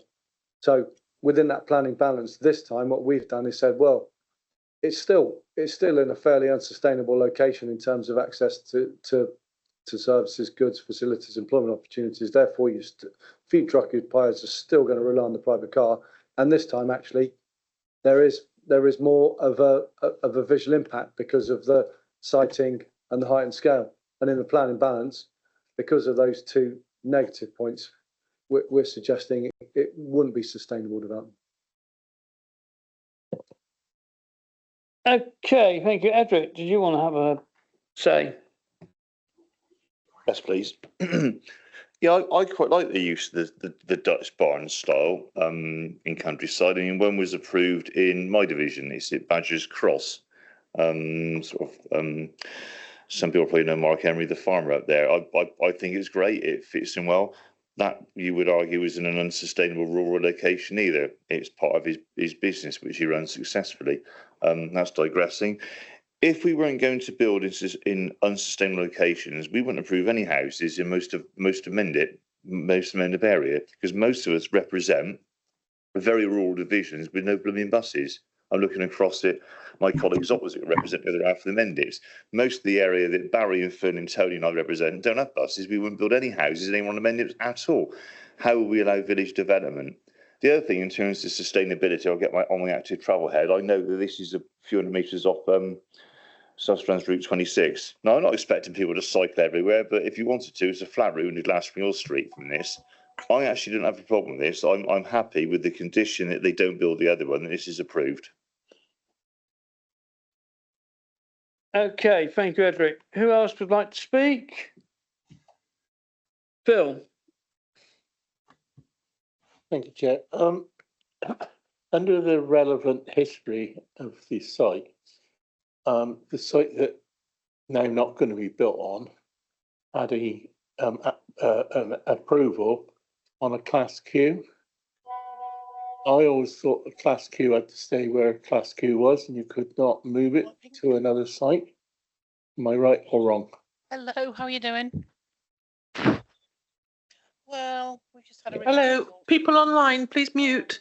So we're hearing you. Charlotte Pink. and they've refused it for the most box. Charlotte, can you turn your microphone off, please? Because we're hearing you in the council chamber in the meeting. So fed up with them. I listened to 2 hour planning committee, hours talking about the site. Okay, okay, Phil, that was your question, wasn't it? So Simon, yeah.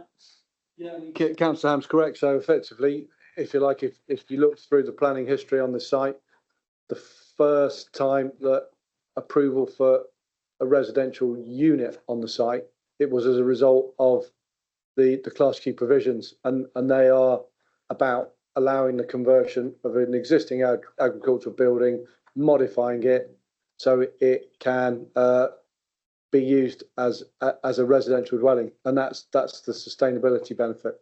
So Councillor Ham's right. Under a Class Q, you convert an existing building. What's evident from the planning history is that, and you know, I'm not suggesting it doesn't happen elsewhere in the authority area.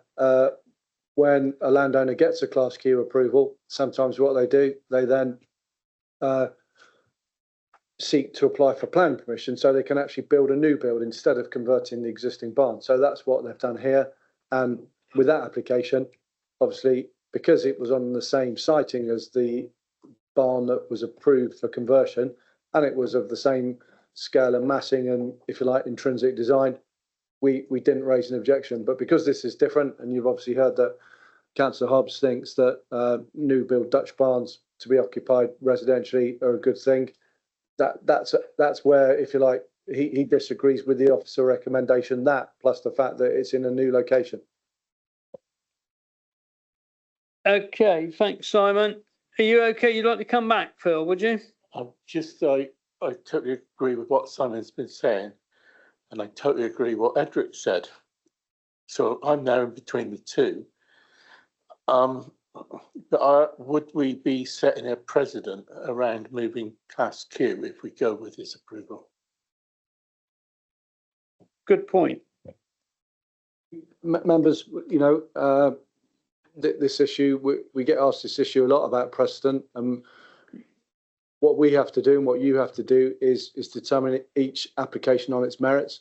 So what we've done with this application is that we've taken into account all the considerations, and we've completed the planning balance, and we've concluded that it would be harmful, notwithstanding the fallback position of the opportunity to rebuild the existing barn, and that's because of the movement to of the siting of the property and the change to the overall scale.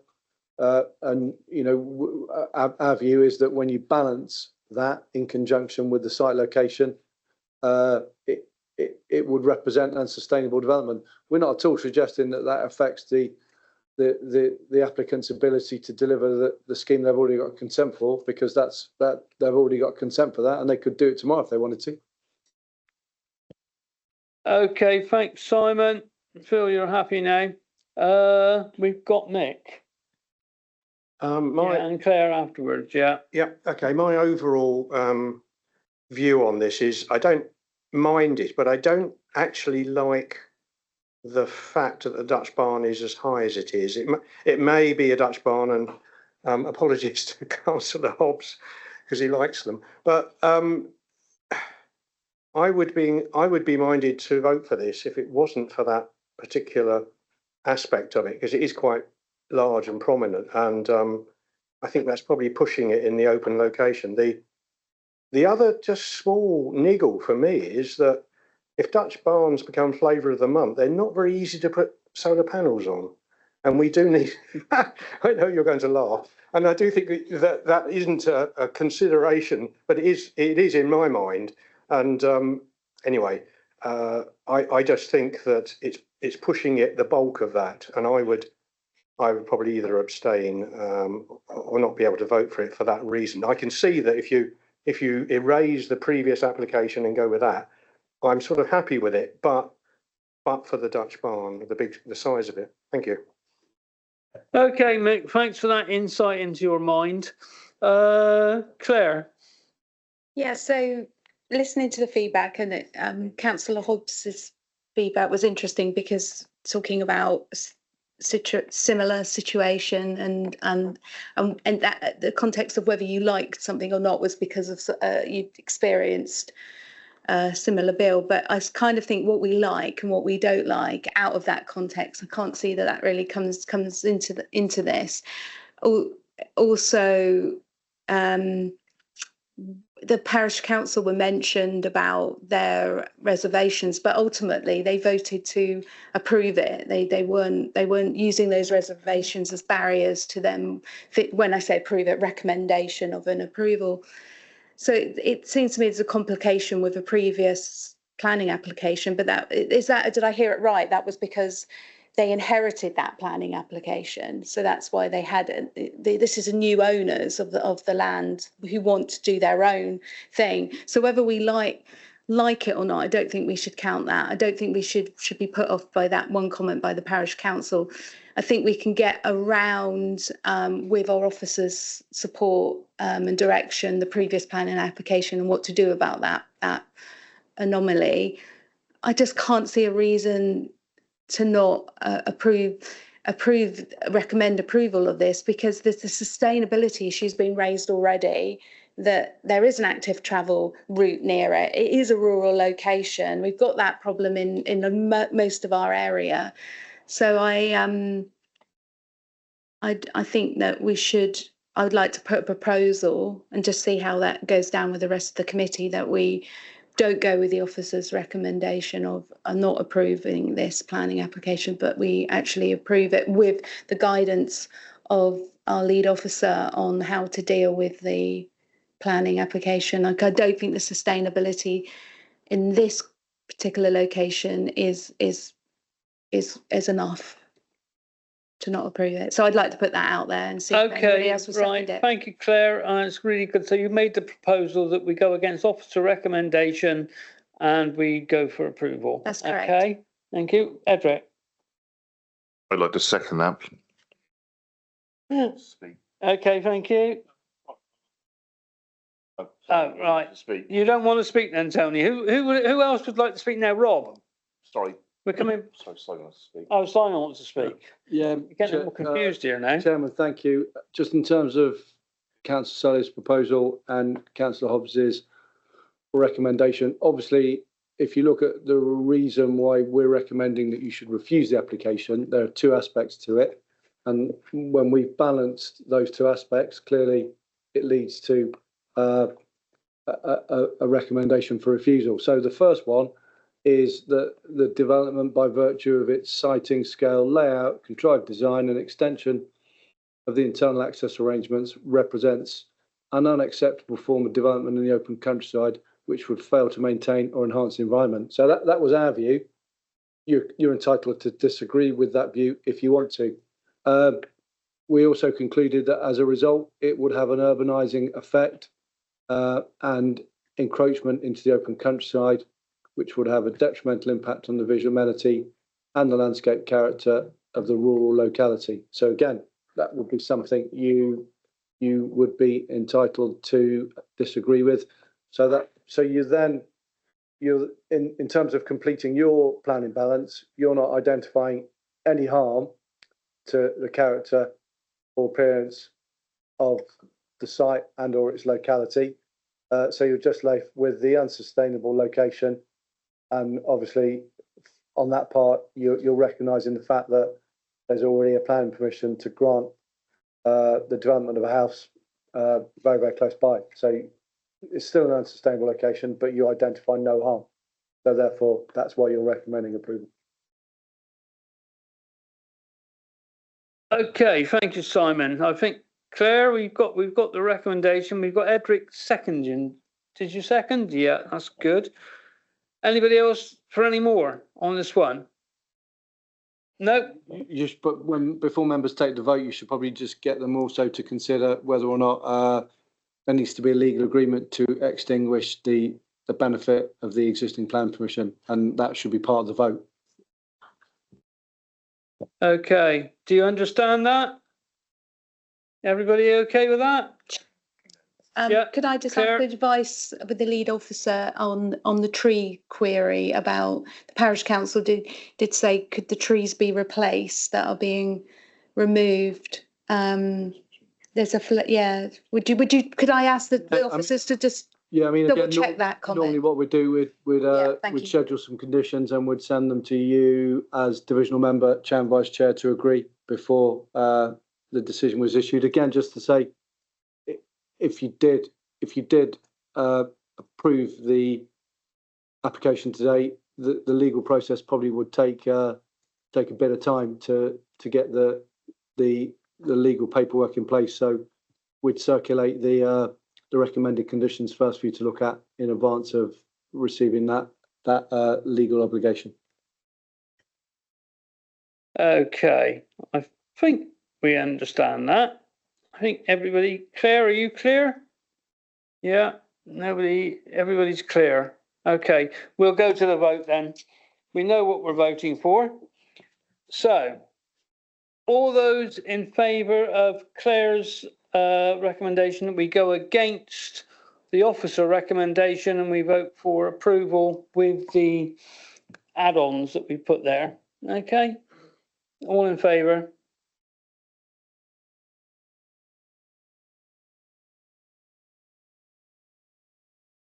One, two, 7.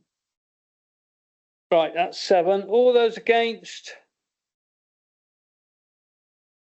2. And anybody 3? Oh, and 1 abstention. You were jumping ahead before I'd actually said it. And Phil was abstaining as well. That's 2 abstentions. Okay, so that's passed with the conditions that we agreed. Yeah. Okay, thank you. Okay, that's another one down. Right, next we're moving on to number 9, which is land at Chilkwell Lane to Wells Road, Hemmington, which is Dennisfroome. Oh yeah, I think I know where this is. Yeah, of course I do. Erection of a holiday let cabin. It's recommended for refusal. It was down to be done by Lorna, but Lorna's not here. So Anna? Indeed, Chair. Yes, it's me. Thank you. Give Simon a rest. So this is for the erection of a holiday let cabin and parking area on land. Well, it's on the lane. It's on the lane between Chilkwell Lane and Wells Road in Hemmington. So there's the location plan. The junction on the main road is just sort of where my cursor is up here. So you've got the lane coming off, you've got Falkland down this way and Norton St Philip up this way. So I shall show you another plan in a moment, makes it a bit clearer. But this plan broadly shows you the red line outline of the application site. So here's the location plan in aerial form, so it gives you a bit more context. As I say, it's just so the Tucker's Grave Inn, which a lot of people are familiar with, is on that crossroads there on the A366. As I said before, Falkland off to the left and Norton St Philip to the right. And then, so this is the lane in question where the access would come off. So this is just showing you the proposed changes to the access and the parking area. Again, the plan showing slightly more detail. The access route for cars would come all the way down here. Sorry, so the parking would be there. The access route for the holiday makers would be down through here to a cabin down at the southern part here. You'll note on the plan there's also there an agricultural barn that's been approved through prior approval whilst this current application's been pending. So here are the elevation plans for the barn, for the, sorry, the cabin. It's quite a simple format. And then the photos from the lane showing you the access that would be upgraded through the proposal. And that's the access off the lane onto the main A366. So if I just skip back.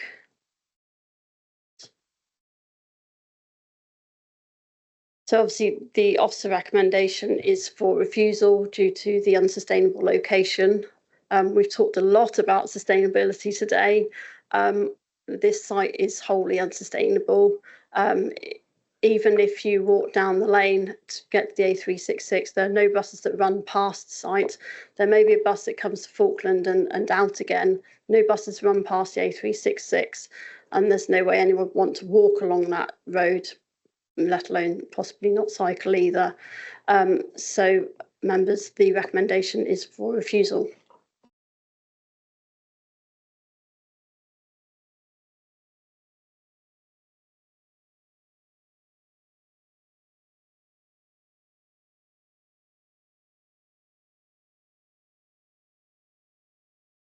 Okay, we're done. That's good. Okay, let's see. We've got our first, well, the only person who's going to be speaking on here is Mr. Andrew Terry, the applicant, please. You have 3 minutes, Andrew. Brilliant. Thank you very much, Chair and committee. Yeah, this is something slightly different, and it's a great opportunity to speak to you today. I wanted to talk about and set into context our project and the application for building a cabin at Norton Brook Farm. Our starting point is there are three contextual issues. One is around trying to come up with solutions to the climate and nature emergency we talked about, or you talked about earlier on. Looking at small-scale models for transitioning of farm-based businesses, and also in my day job around conservation, looking at how national nature recovery goals are met through local plans. On our 16-acre site, so it's the 3 fields you saw on the overhead projections, we've so far created a wildflower hay meadow throughout one. We've set aside 6 acres for rewilding. We've established 3 wildlife ponds as well. And this winter, we are looking to plant a traditional Somerset orchard and 3 woodland areas. So all of this takes significant investment. And for us, the cabin becomes a really important part of our plans. We do not receive subsidies. We do not have a major financial crop on the land. And so we need to secure income to help the project be financially sustainable in the long term. So the cabin itself is purposefully located in a remote rural area. Our goal is to attract couples. It's a very small cabin. This is not trying to attract large families who are looking to escape urban life and unwind for a couple of days. And we know that this is a growing national market for this form of tourism. We actually believe that this supports both national and local planning policies, particularly around core policies 3 and 4 of the Mendip local plan, looking at diversification of rural economies, business development, but also approaches to protecting and increasing the value of the countryside for wildlife, agriculture, tourism, and recreation. You mentioned Tucker's Grave Inn, that's 100 meters away. This, under the same policies, was recently granted permission for 3 holiday lets and unlimited numbers of campsite pitches on a 1.5 acre site. The concerns that have been raised are around needing private vehicle access to get to the cabin, and as mentioned, it's seclusion, which means that there's a lack of access to local amenities. And we recognize that, as the state of rural public transport's been discussed already, visitors will most likely have to access the site by car. But the whole purpose of coming there is not to access local attractions and jet around, visit Bath or whatever it is. It's actually to be in a secluded area. And that's the very reason why you would be there. You can have refreshments and access to food and things like that at Tucker's Grave Inn, which is a very short distance away. And there is actually a public footpath to Norton St. Philip. So I just wanted to provide a bit of context to what we're trying to apply for. Thank you very much. And thank you. I'm racking my brains here. I can't think whose division this is in. Dawn, you must be close. Those two. Oh, it's those two, is it? Oh, okay. Rightio, the Terrible Twins. Okay, I think we'll go with Barry first, because he's been quite quiet this week, this month. Oh, no, Well, sorry. for you. Oh, well, I'll make up for it now then, Chairman. Firstly, I'll read you out the objection that came from a resident, the parish council, and a parish council member from Hemmington. Hemmington Parish Council recommend refusal. There were no votes at all in favour of the application. Re the bus service. There is no bus service along the A366 between Falkland and Norton St. Philip. And I think the buses in the other direction, although they may be regular, they're certainly not very frequent. Trees and hedges. 5.5 metres of hedges was removed after the prior notification of agricultural development for a proposed building, which was the timber barn that was mentioned earlier on. The removal of this section of ancient double hedge at ground level is not conservation hedgerow management. To date, almost 6 months later, there's been no regrowth in this section, hardly sustainable action. Although the position of the proposed holiday let has been changed, it is still situated at one of the distant points from the site entrance.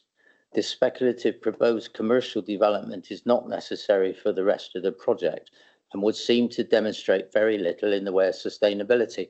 Now, that's all the against. Now, in principle, I think this is quite a nice little idea, but I would make my comments in the view rather of hoping that a redraft of the application could be made, because there are certain things that are big problems. The access to the proposed cabin is along basically a rough track, 120 metres long, and the idea is they don't want cars up there. So it's really very difficult to know how people will get to the site in the first place if they haven't come by car. But of course, then that makes it unsustainable if you've got a car anywhere.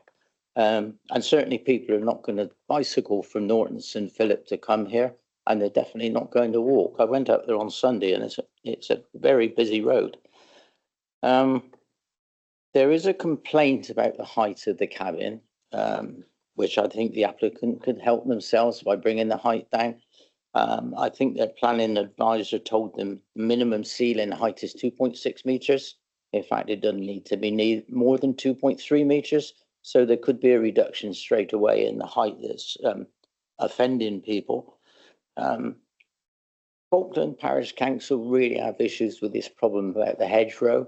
I mean, there have been lots of letters to the planners about it. And I have tried to say to them, look, there's a lot of things you've done in delegation conversations with Lorna Elstop, who was the planner at the time, that we're not privy to. And it's probably all done by agreement. So there's probably not a big deal about the hedges, but they find it's a bit offensive that hedges have been taken out and basically trashed. I think personally, if there was a revised layout with better access, not less access, I appreciate what the applicant's trying to do, make this very sustainable. If you want to get there, you walk there and you take your stuff on your back. But I think it's probably causing more problems by taking that approach than it is actually helping. So at this point in time, I'm just going to abstain and hear what other people say. I'm just interested in other people's views. Everybody else might say it's a brilliant idea, and everybody else might say that's an awful idea. So I'll see what other people say, please, Chairman. Okay, Barry, that's really good. I take on board personally what you said. But I will tell you one thing. I have a family member who has a farm in Oakhampton, just on the outskirts of Oakhampton, and the rough campers, they have to walk farther than that. So the people are prepared to walk. Fine, Okay. fine. Okay. Phil. Yeah, this is going to be a difficult one. The crossroads by the Tuckers is one of the most dangerous crossroads in Somerset. I know there are lots, but it's one of them, and there's been lots of serious accidents there over the years. But the cars can only turn up once and they're going to walk. But they're going to have to cross the road to go to the pub. That's fine. But it's when they come out the pub and they have to cross back the other way. It could be the problem. That pub is a well-known pub. I'm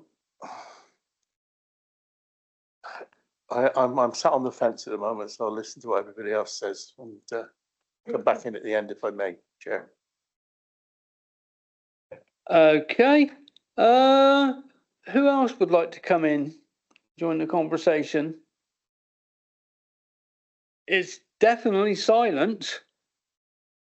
Nobody. Dawn. Is that relief that someone wants to ask something? Absolutely.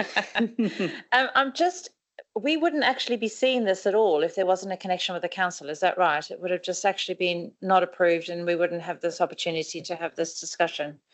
Yeah, that's correct. Yeah. Yeah. So for me, there's also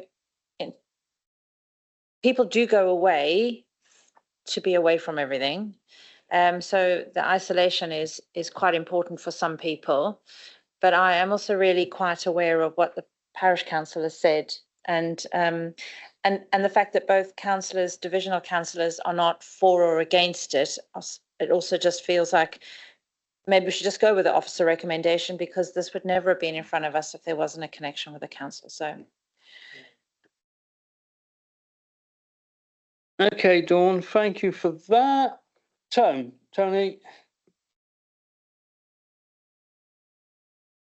Thank you, Chair. Could I just ask Simon if he'd just reiterate why you're recommending refusal, please? Oh, sorry, I do apologise. That's okay.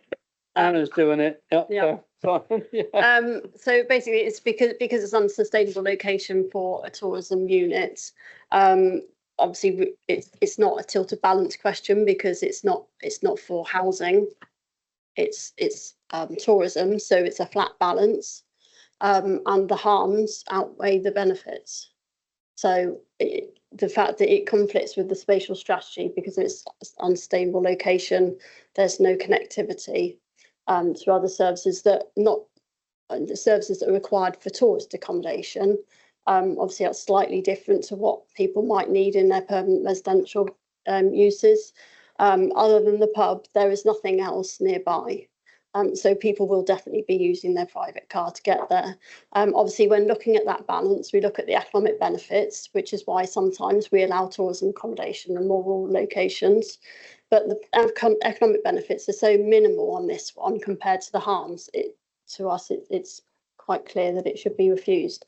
And we've had similar appeal very recently for a very similar scheme in a very similar rural location. And certainly we've been getting a lot more support from the inspectorate where we've had schemes like this. Okay, thank you for that. No, it doesn't look like anyone is. Do we have a proposal then? Benty? I propose we go with the officer's recommendation. Thank you. Do we have a seconder for Benty? Dawn. Yeah. I had a choice there. Okay. So Tony didn't say much. Yeah, yeah, he sits there quiet most of the time. they can argue out with Dawn. Now we'll give Dawn the credit for that one. Okay, let's go to the vote then. All those in favour of going with the officer recommendation for refusal, proposed by Benty, seconded by Dawn.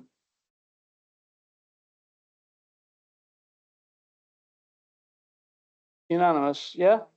9. Anybody against? And one against and one abstention, yeah? Okay, thank you. Maybe I'll come back again with a revised attempt. Okay, thank you. So we move on now to number 10, which is 2 Rambler Court and Street.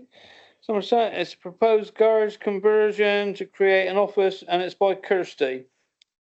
Hello, thank you and good Okay. afternoon. This application is being brought to the planning committee because the applicant is a council employee. It concerns a residential property of 2 Rambler Court in Street. You can see from here, this location, it's in a residential area, relatively modern housing. Here's a further mock-up of the property. And the proposal that I've considered is to partially convert the existing garage into a work office for use by the owners of the property. This is not a planning application as such. I have considered it against not development plan, but general permitted development restrictions, and it has been assessed and considered to be lawful development, and therefore planning is not required. There's some photographs of the existing residence, and that concludes my presentation. Thank you. Can you explain that for members? We brought it here today because it's a council employee. Yes, it is. But in fact, it doesn't need planning permission. It doesn't need planning. It's not a planning application as such. So we really don't need to vote on this, do we? Just need to approve the officer recommendation. That's right, yes. So, okay, so we will be voting. So we will vote to approve the officer recommendation, but we need a proposer and a I so seconder. propose, Jack. We've got both. Okay. Cheers. Brilliant, thank you. Right, okay, you've got those. So all those in favour? I'm sorry, I didn't see who proposed it. So quick, I missed it. Sorry, who proposed? You didn't get them, did you? No. God. We had, I think, Tony or Martin, and I think Phil had his arm up as well. So take your pick. I think even Edric might have had his up. Okay. So, all those in favour? I think that's unanimous. Thank you. Right, that's that one dealt with. And there we go to agenda item 11, which is Oriel Cottage, 51 Church Lane, Dalting, Somerset. Well, we know where this is, don't we? Conversion of a barn to auxiliary accommodation, etc. And this one is by Anna, if she's here. Yeah.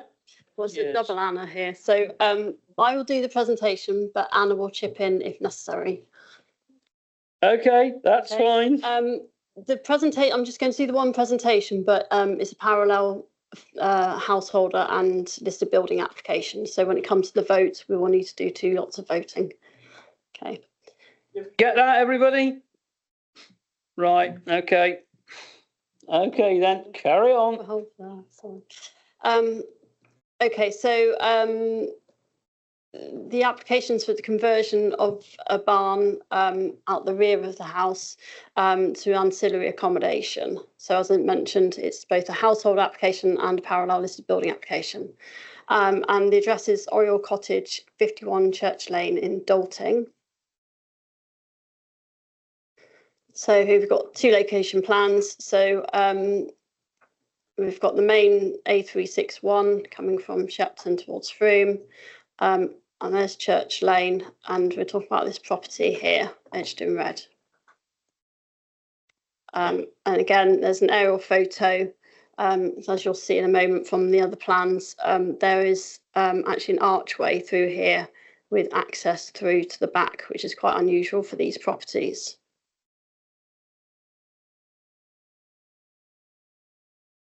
So here we've got the proposed site plan. So as I mentioned, there is a route through there for vehicles, and parking is proposed out the back. It is just a conversion of an existing barn there, so there's no additional built footprint, so there's no encroachment on the parking area that's existing. Then we've got the existing floor plans, just to so we've got the existing barn there, and then it's set out laid out there. Originally, when the application was submitted, there was a proposal for changes to the kitchen roof and a link through, but they've been omitted due to concerns from the Conservation Officer. Then we have the elevation plans. So you've got the existing and the proposed. And then site photos showing you the barn structure that would be converted. And the route through underneath the property to the parking at the rear. And again, another photo of the frontage of the site. So members, the recommendation is for approval for both the full application, the household application and the listed building consent application.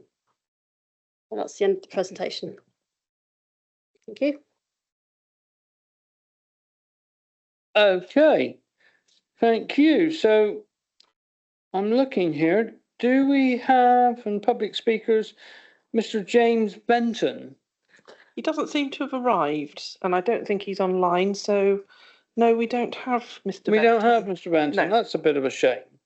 Okay, we're looking for the Dalting. I think that's those two over there, isn't it? Barry, and your turn first. Thank you, Mr. Chairman. There are a few issues relating to these two applications that have not been made clear. If you look at the drawings that were put up just now, you'll find that the development continues across a joint access across the number 53. And if the proposal went ahead and was further developed, number 53 resident would lose access to the back of their property. And that's important for things like oil deliveries and larger deliveries that go into the house. And another resident is concerned about it and has had to speak to the people because there are issues with rainwater disposal, as was originally proposed. Now, I think that particular thing has been resolved by discussion with them. But if that does raise the issue of the ownership of the wall between this development and number 53. We don't know who it belongs to. And I have no idea if there's a party wall agreement in place or whether these people are just assuming it's theirs. The BAT survey relating to it, which was done in August 22, is now out of date. They last 12 to 18 months, so this one is now 2 years. So the BAT survey is out of date and would need to be done again. The biggest single problem in the area is parking of vehicles in School Lane. You may or may not be aware of the fire that took place in Dalton Manor in October last year. And it probably had more serious implications for the fire than would otherwise have been the case because the fire engine couldn't get down the lane. People, I am told, I didn't see it, but I'm told people had to be got out of bed so that the fire engine could go and attend to the fire. And in the end, Dalton Manor lost most of its roof and stays in a state of disrepair today.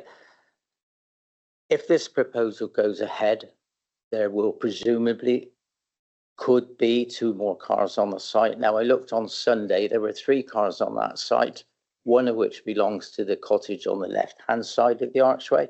So 2 cars belong to the right-hand side, and now we're going to put 2 more. People are already parking on junction lines. They're parking over on the bus stop. When people come down to do deliveries, they have to get people to move.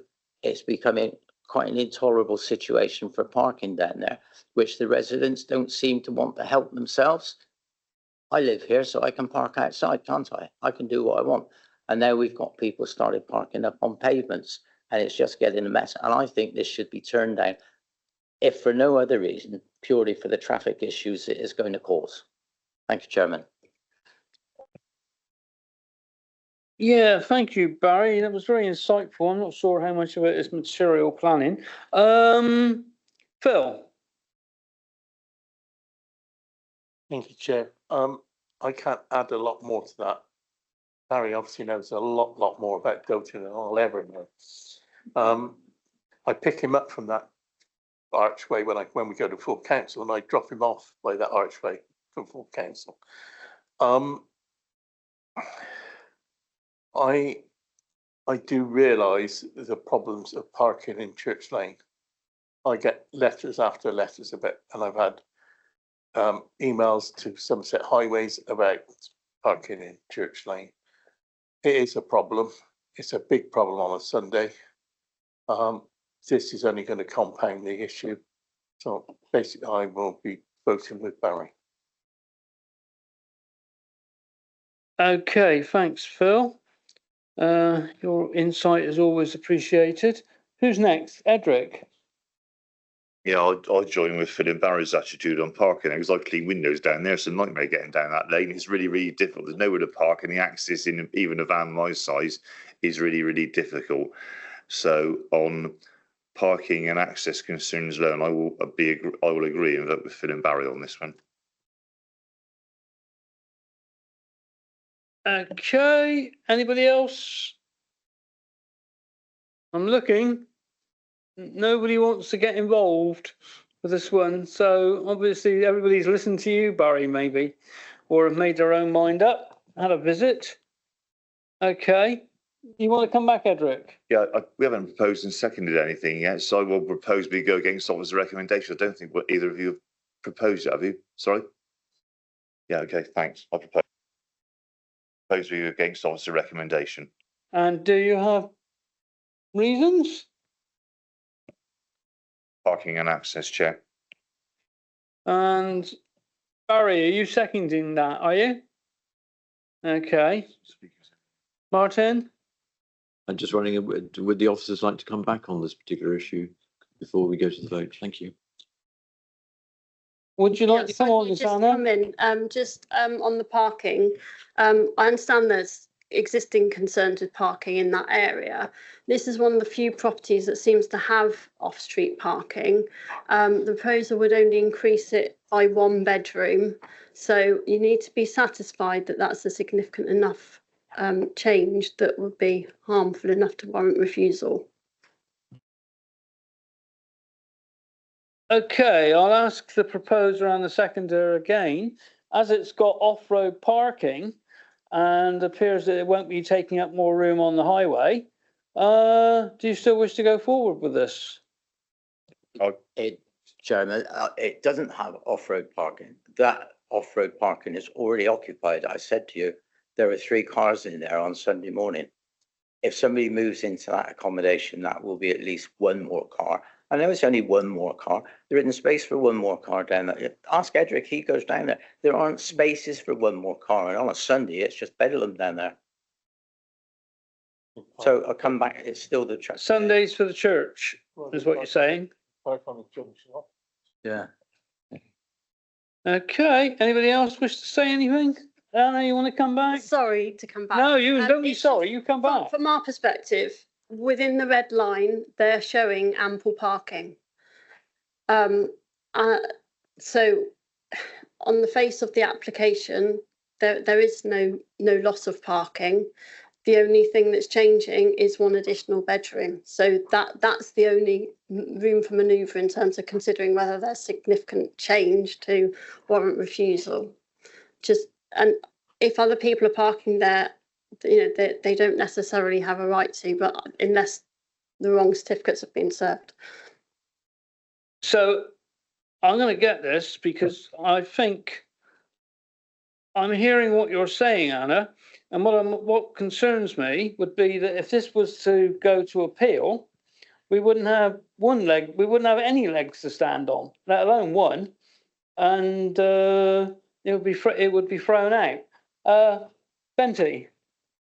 Thank you, Mr. Chairman. I just wonder, since witnesses has seen that that all the car park space within that area has been taken up, and the flat or whatever it is called has not even moved in yet because there's no planning permission. Surely it must be possible then for the officers to get hold of those who want to move this person in and find out exactly how many car park spaces there is and why all of a sudden there's no room for a car.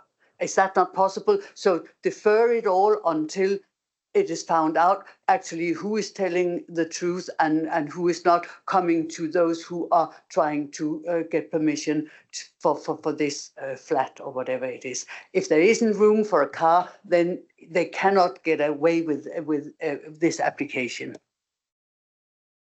I know what's in my mind. Anna, I'm going to come back to you again on this to try and.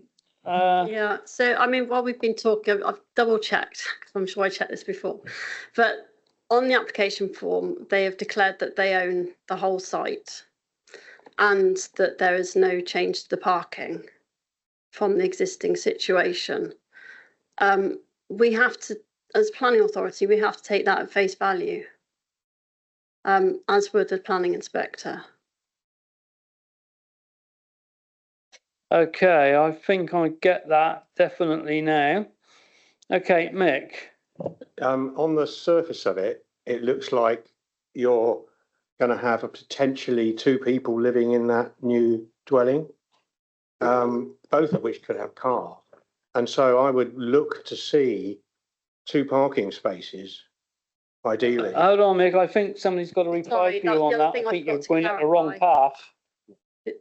The other thing I meant to clarify when I came back on parking was that it's not a new dwelling, it's ancillary accommodation to the main house. The only reason it's not linked anymore is because of the heritage concern. That was why the link was taken out. Plus, obviously, Councillor Clark mentioned the concern about access for the adjoining property. So Right, Mick, I'm on the wrong does track. that answer one of your questions? No, well, it looks to me like it's accommodation, whereas it wasn't before. Is that right? It's a conversion of what was a barn connected to that. Well, not connected, not physically connected to the house, but used in connection with the house. And the proposal is for it to still be used in connection with the house. Yes, but are you in agreement that 2 people might want to drive there or not? Is that something one could assume, or am I getting it wrong? Well, if it's used in connection with the house, it's the same people that are going to and from the house. I mean, it's the same as having a physical extension to a property. In the same way that if we were looking at a 2-bedroom house that was going to be extended by 1 bedroom, that's the parking change that you need to consider. You're assuming that they can't possibly be doing an Airbnb or anything like that? That's not what we're giving them permission for if we grant this proposal. It's for ancillary accommodation to the main house. Thanks very much. Okay, Mick, thank you for that. That sort of clarified that it won't be an Airbnb. They're not getting permission for an Airbnb if they get permission. Dawn. Yeah, I think Anna's just actually answered that. So, I mean, it's basically a spare bedroom, so it's just another bedroom to the house. But the impact on the neighbour, I think you've just also said that's the link has gone, so therefore now the impact, the neighbour still has access to what they had before. Is that right? Yeah, that's correct. Yeah. Yeah. Okay. Okay, so we've asked a lot of questions. We've got a proposal, and we've still got 2 more agenda items to do after this one as well. So we don't need to keep going around and waffling. So let's go to the vote. Right, Phil or Barry? No, it's Edric's proposal, isn't it? Edric, can you read out your proposal again, please?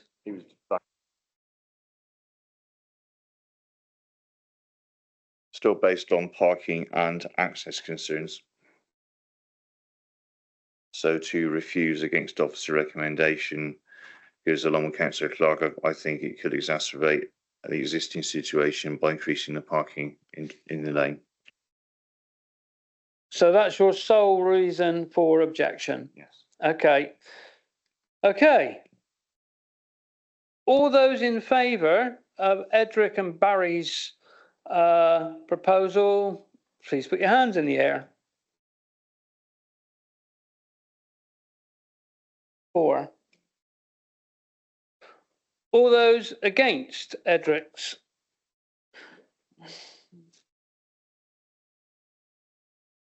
5. And abstentions? 1 abstention. 2 abstentions. Rob's abstention as well. So it's passed and permission is granted.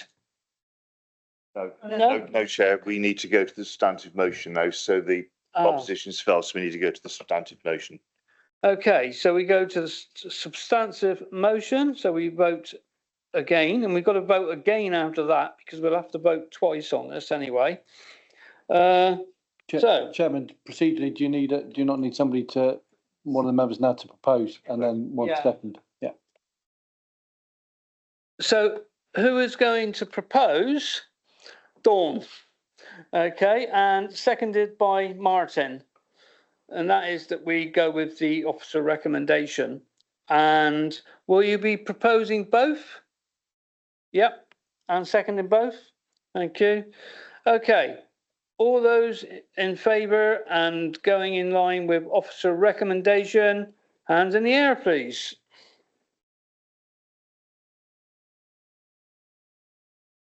Five. All those against? 4, and abstentions? 2. So that is carried. Now we move on to the second vote, which is proposed by Dawn, seconded by Martin, which is that we go with the officer recommendation for approval. So all those in favour? Yeah. Okay. Right. All those in favour?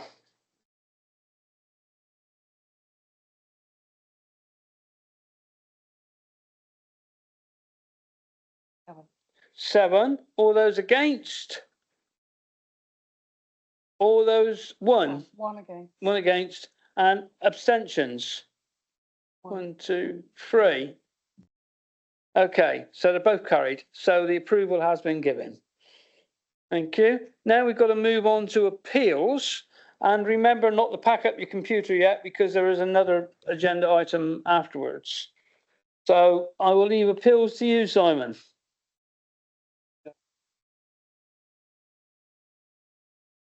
There's a number of appeals this time that have been circulated for you members. I'm hoping you've looked at them all. I guess to note is the first one. So that was the appeal lodged by the landowner against the enforcement notice requiring the cessation of the unauthorised uses at the Zigzag building in Glastonbury. That appeal was dismissed. I mean, I'm sure lots of you have got questions. Can I suggest, Chair, that they're probably dealt with outside of this meeting? What is relevant, though, is that you should be aware that the compliance time to comply with the notice was 9 months from the date of the appeal decision. So probably in March, April of 2025, if they haven't complied and the notice was pretty much upheld in its entirety, there was one issue, which was one structure that's allowed to remain on site. But if the rest of the structures haven't been removed and the residential use has not ceased, then they would be in breach of the enforcement notice that the council had served. And the council would then have to decide how it was going to resolve that ongoing breach of planning control. While I'm talking, I will just quickly flip to Walton Street. Anna will probably come in and talk about Greencore, but Walton Street, that was one that was presented to, I think it was one of the last committees of Mendip District Council. It was for development of 37 houses just outside of the settlement limit of Walton. The planning board of the former Mendip District Council refused it, and as you can see, the appeal was allowed. And again, picking up on some of the points discussed at the planning training, the reason why that application was refused, and it was refused contrary to officer recommendation, was because the board resolved that there were highway safety concerns about the access from not the actual application site, but the road that served the application site and the A37 in terms of vehicular movements pulling out onto the A37. And the the inspector basically disagreed and said that the council didn't have any evidence to justify that reason. So again, it's important that when we convey the views of statutory consultees to you, that you do take it into account in your own resolution. The other one was a site which some of you might be familiar with in Westbury St Mendip. So it was an application for a utility barn, quite a large utility barn, and the application there was dismissed. So again, effectively reflecting the view of the local parish council. Anna, is there anything that you wanted to tell members about on the former Green Corps decision? Just briefly, I mean, obviously happy to take any questions separately, but it was refused under delegated powers. We had a public inquiry, which we won, but there were a number of points that were covered. So where we were very successful in terms of design and conservation, we did fail in terms of some of the policy elements. And actually thinking back to discussions earlier on this afternoon, one of the things we sort of tried to defend at the appeal was about sustainability and the balance of housing and employment. And on that point, we lost this appeal in terms of reasons. Obviously, overall, we won the appeal, but that was something that the inspector wasn't satisfied that we needed to worry about employment on that site. So I suppose just thinking back to thinking about other sites when we're looking at housing developments and employment, that is something that's worth bearing in mind. Obviously, with every application, that they're all on their own merits, so there are always nuances, but just to bear that in mind. Just ask about that. When that one comes back to us, I'm sure it will, and maybe Councillor Reid's got a sooner interest.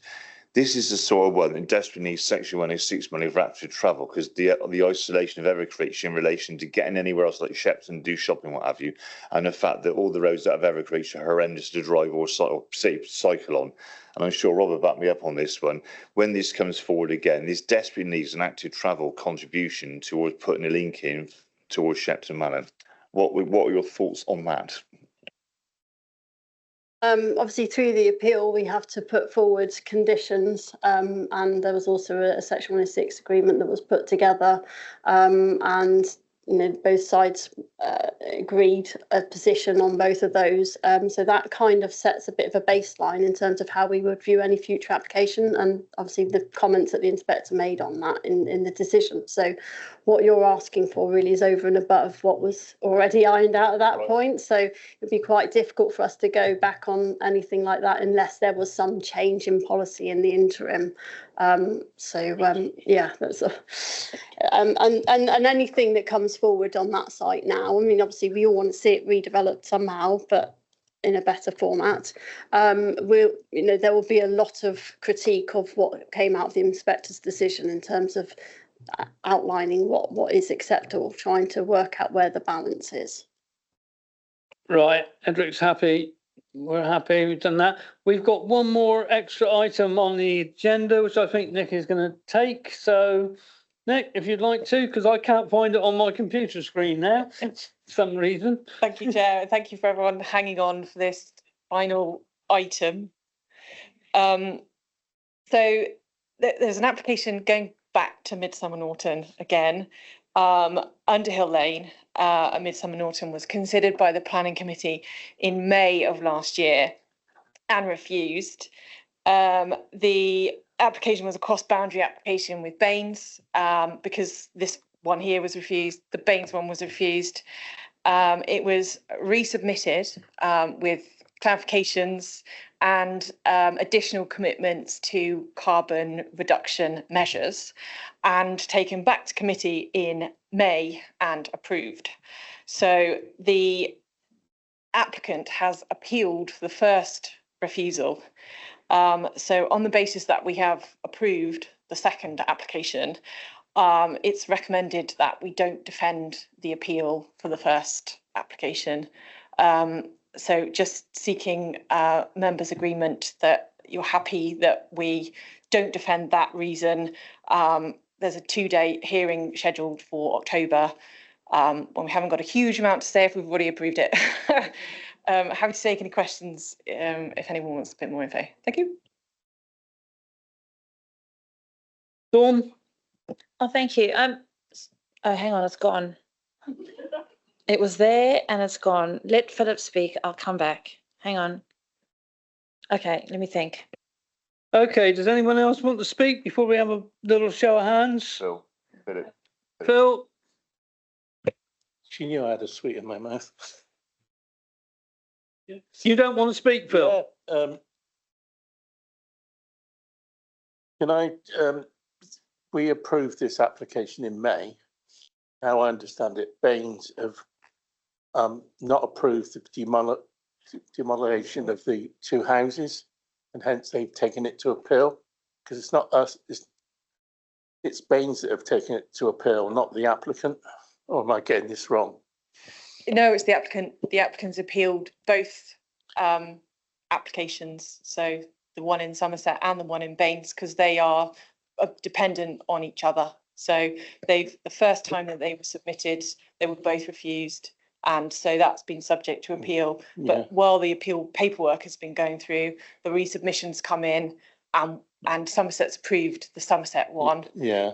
So the Baines second one was recommended for approval by officers but refused by the Baines Planning Committee. Yeah.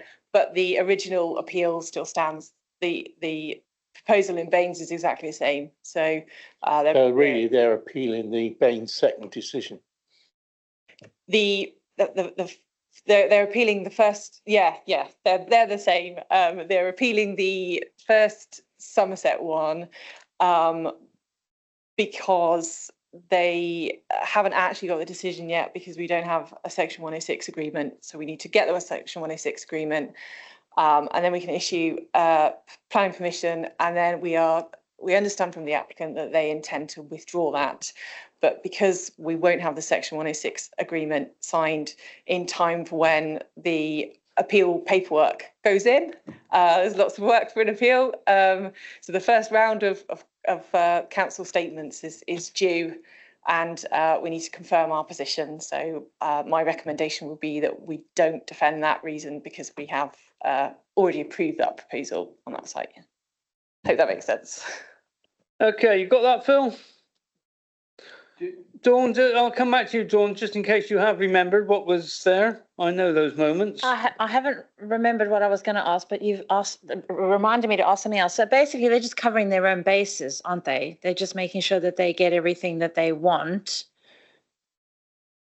from 2 different applications. They can't implement the proposal without the Baines approvals. So they're going to have to go through the appeal with Baines, but it's just keeping it live until they get their permission. There's no reason, from my perspective, that they wouldn't get their planning permission, because it's gone through the planning committee and we're just going through the Section 106. But as a precaution, they'll keep it until they get their permission. Okay. Just to add to what Nikki said, it is important that you look at the recommendation, because we are asking you to formally record that as a committee, you don't want us to provide a defence for the appeal against the earlier refusal, because that's what we will then say to the planning inspectorate, subject to the conditions that we've set out. So we won't go to the planning appeal hearing, because it will still take place for the Baines planning application. We won't go and defend your first reason. Your first refusal of the first application. Okay, I think that's clear as mud. No, seriously, it was okay. Okay, do we need? Yes, Pansy. So by us not doing what you don't want us to do, then you are not in a rude way stabbing Baines in their back, are you? Are you supporting them, or are you then? We're not. All we're saying to the planning inspectorate is that the appeal that was lodged by Curo, who are the applicant, against the council's first decision to refuse the application. Yeah. The council's not seeking to defend it because the council subsequently approved a second application, subject to various sustainability references within the scheme. So if you remember, there's still a condition being recommended that unless they get a means of access to deliver the development, they actually won't be able to deliver it. So what the inspector will consider is whether or not the refusal by Bath and North East Somerset to create the access is acceptable or not. Okay, so I think we've had a little chat about this. Or Tony, Martin. Proposal to go with the recommendation. Second. Okay, seconded. Okay, let's have the vote. All those in favour?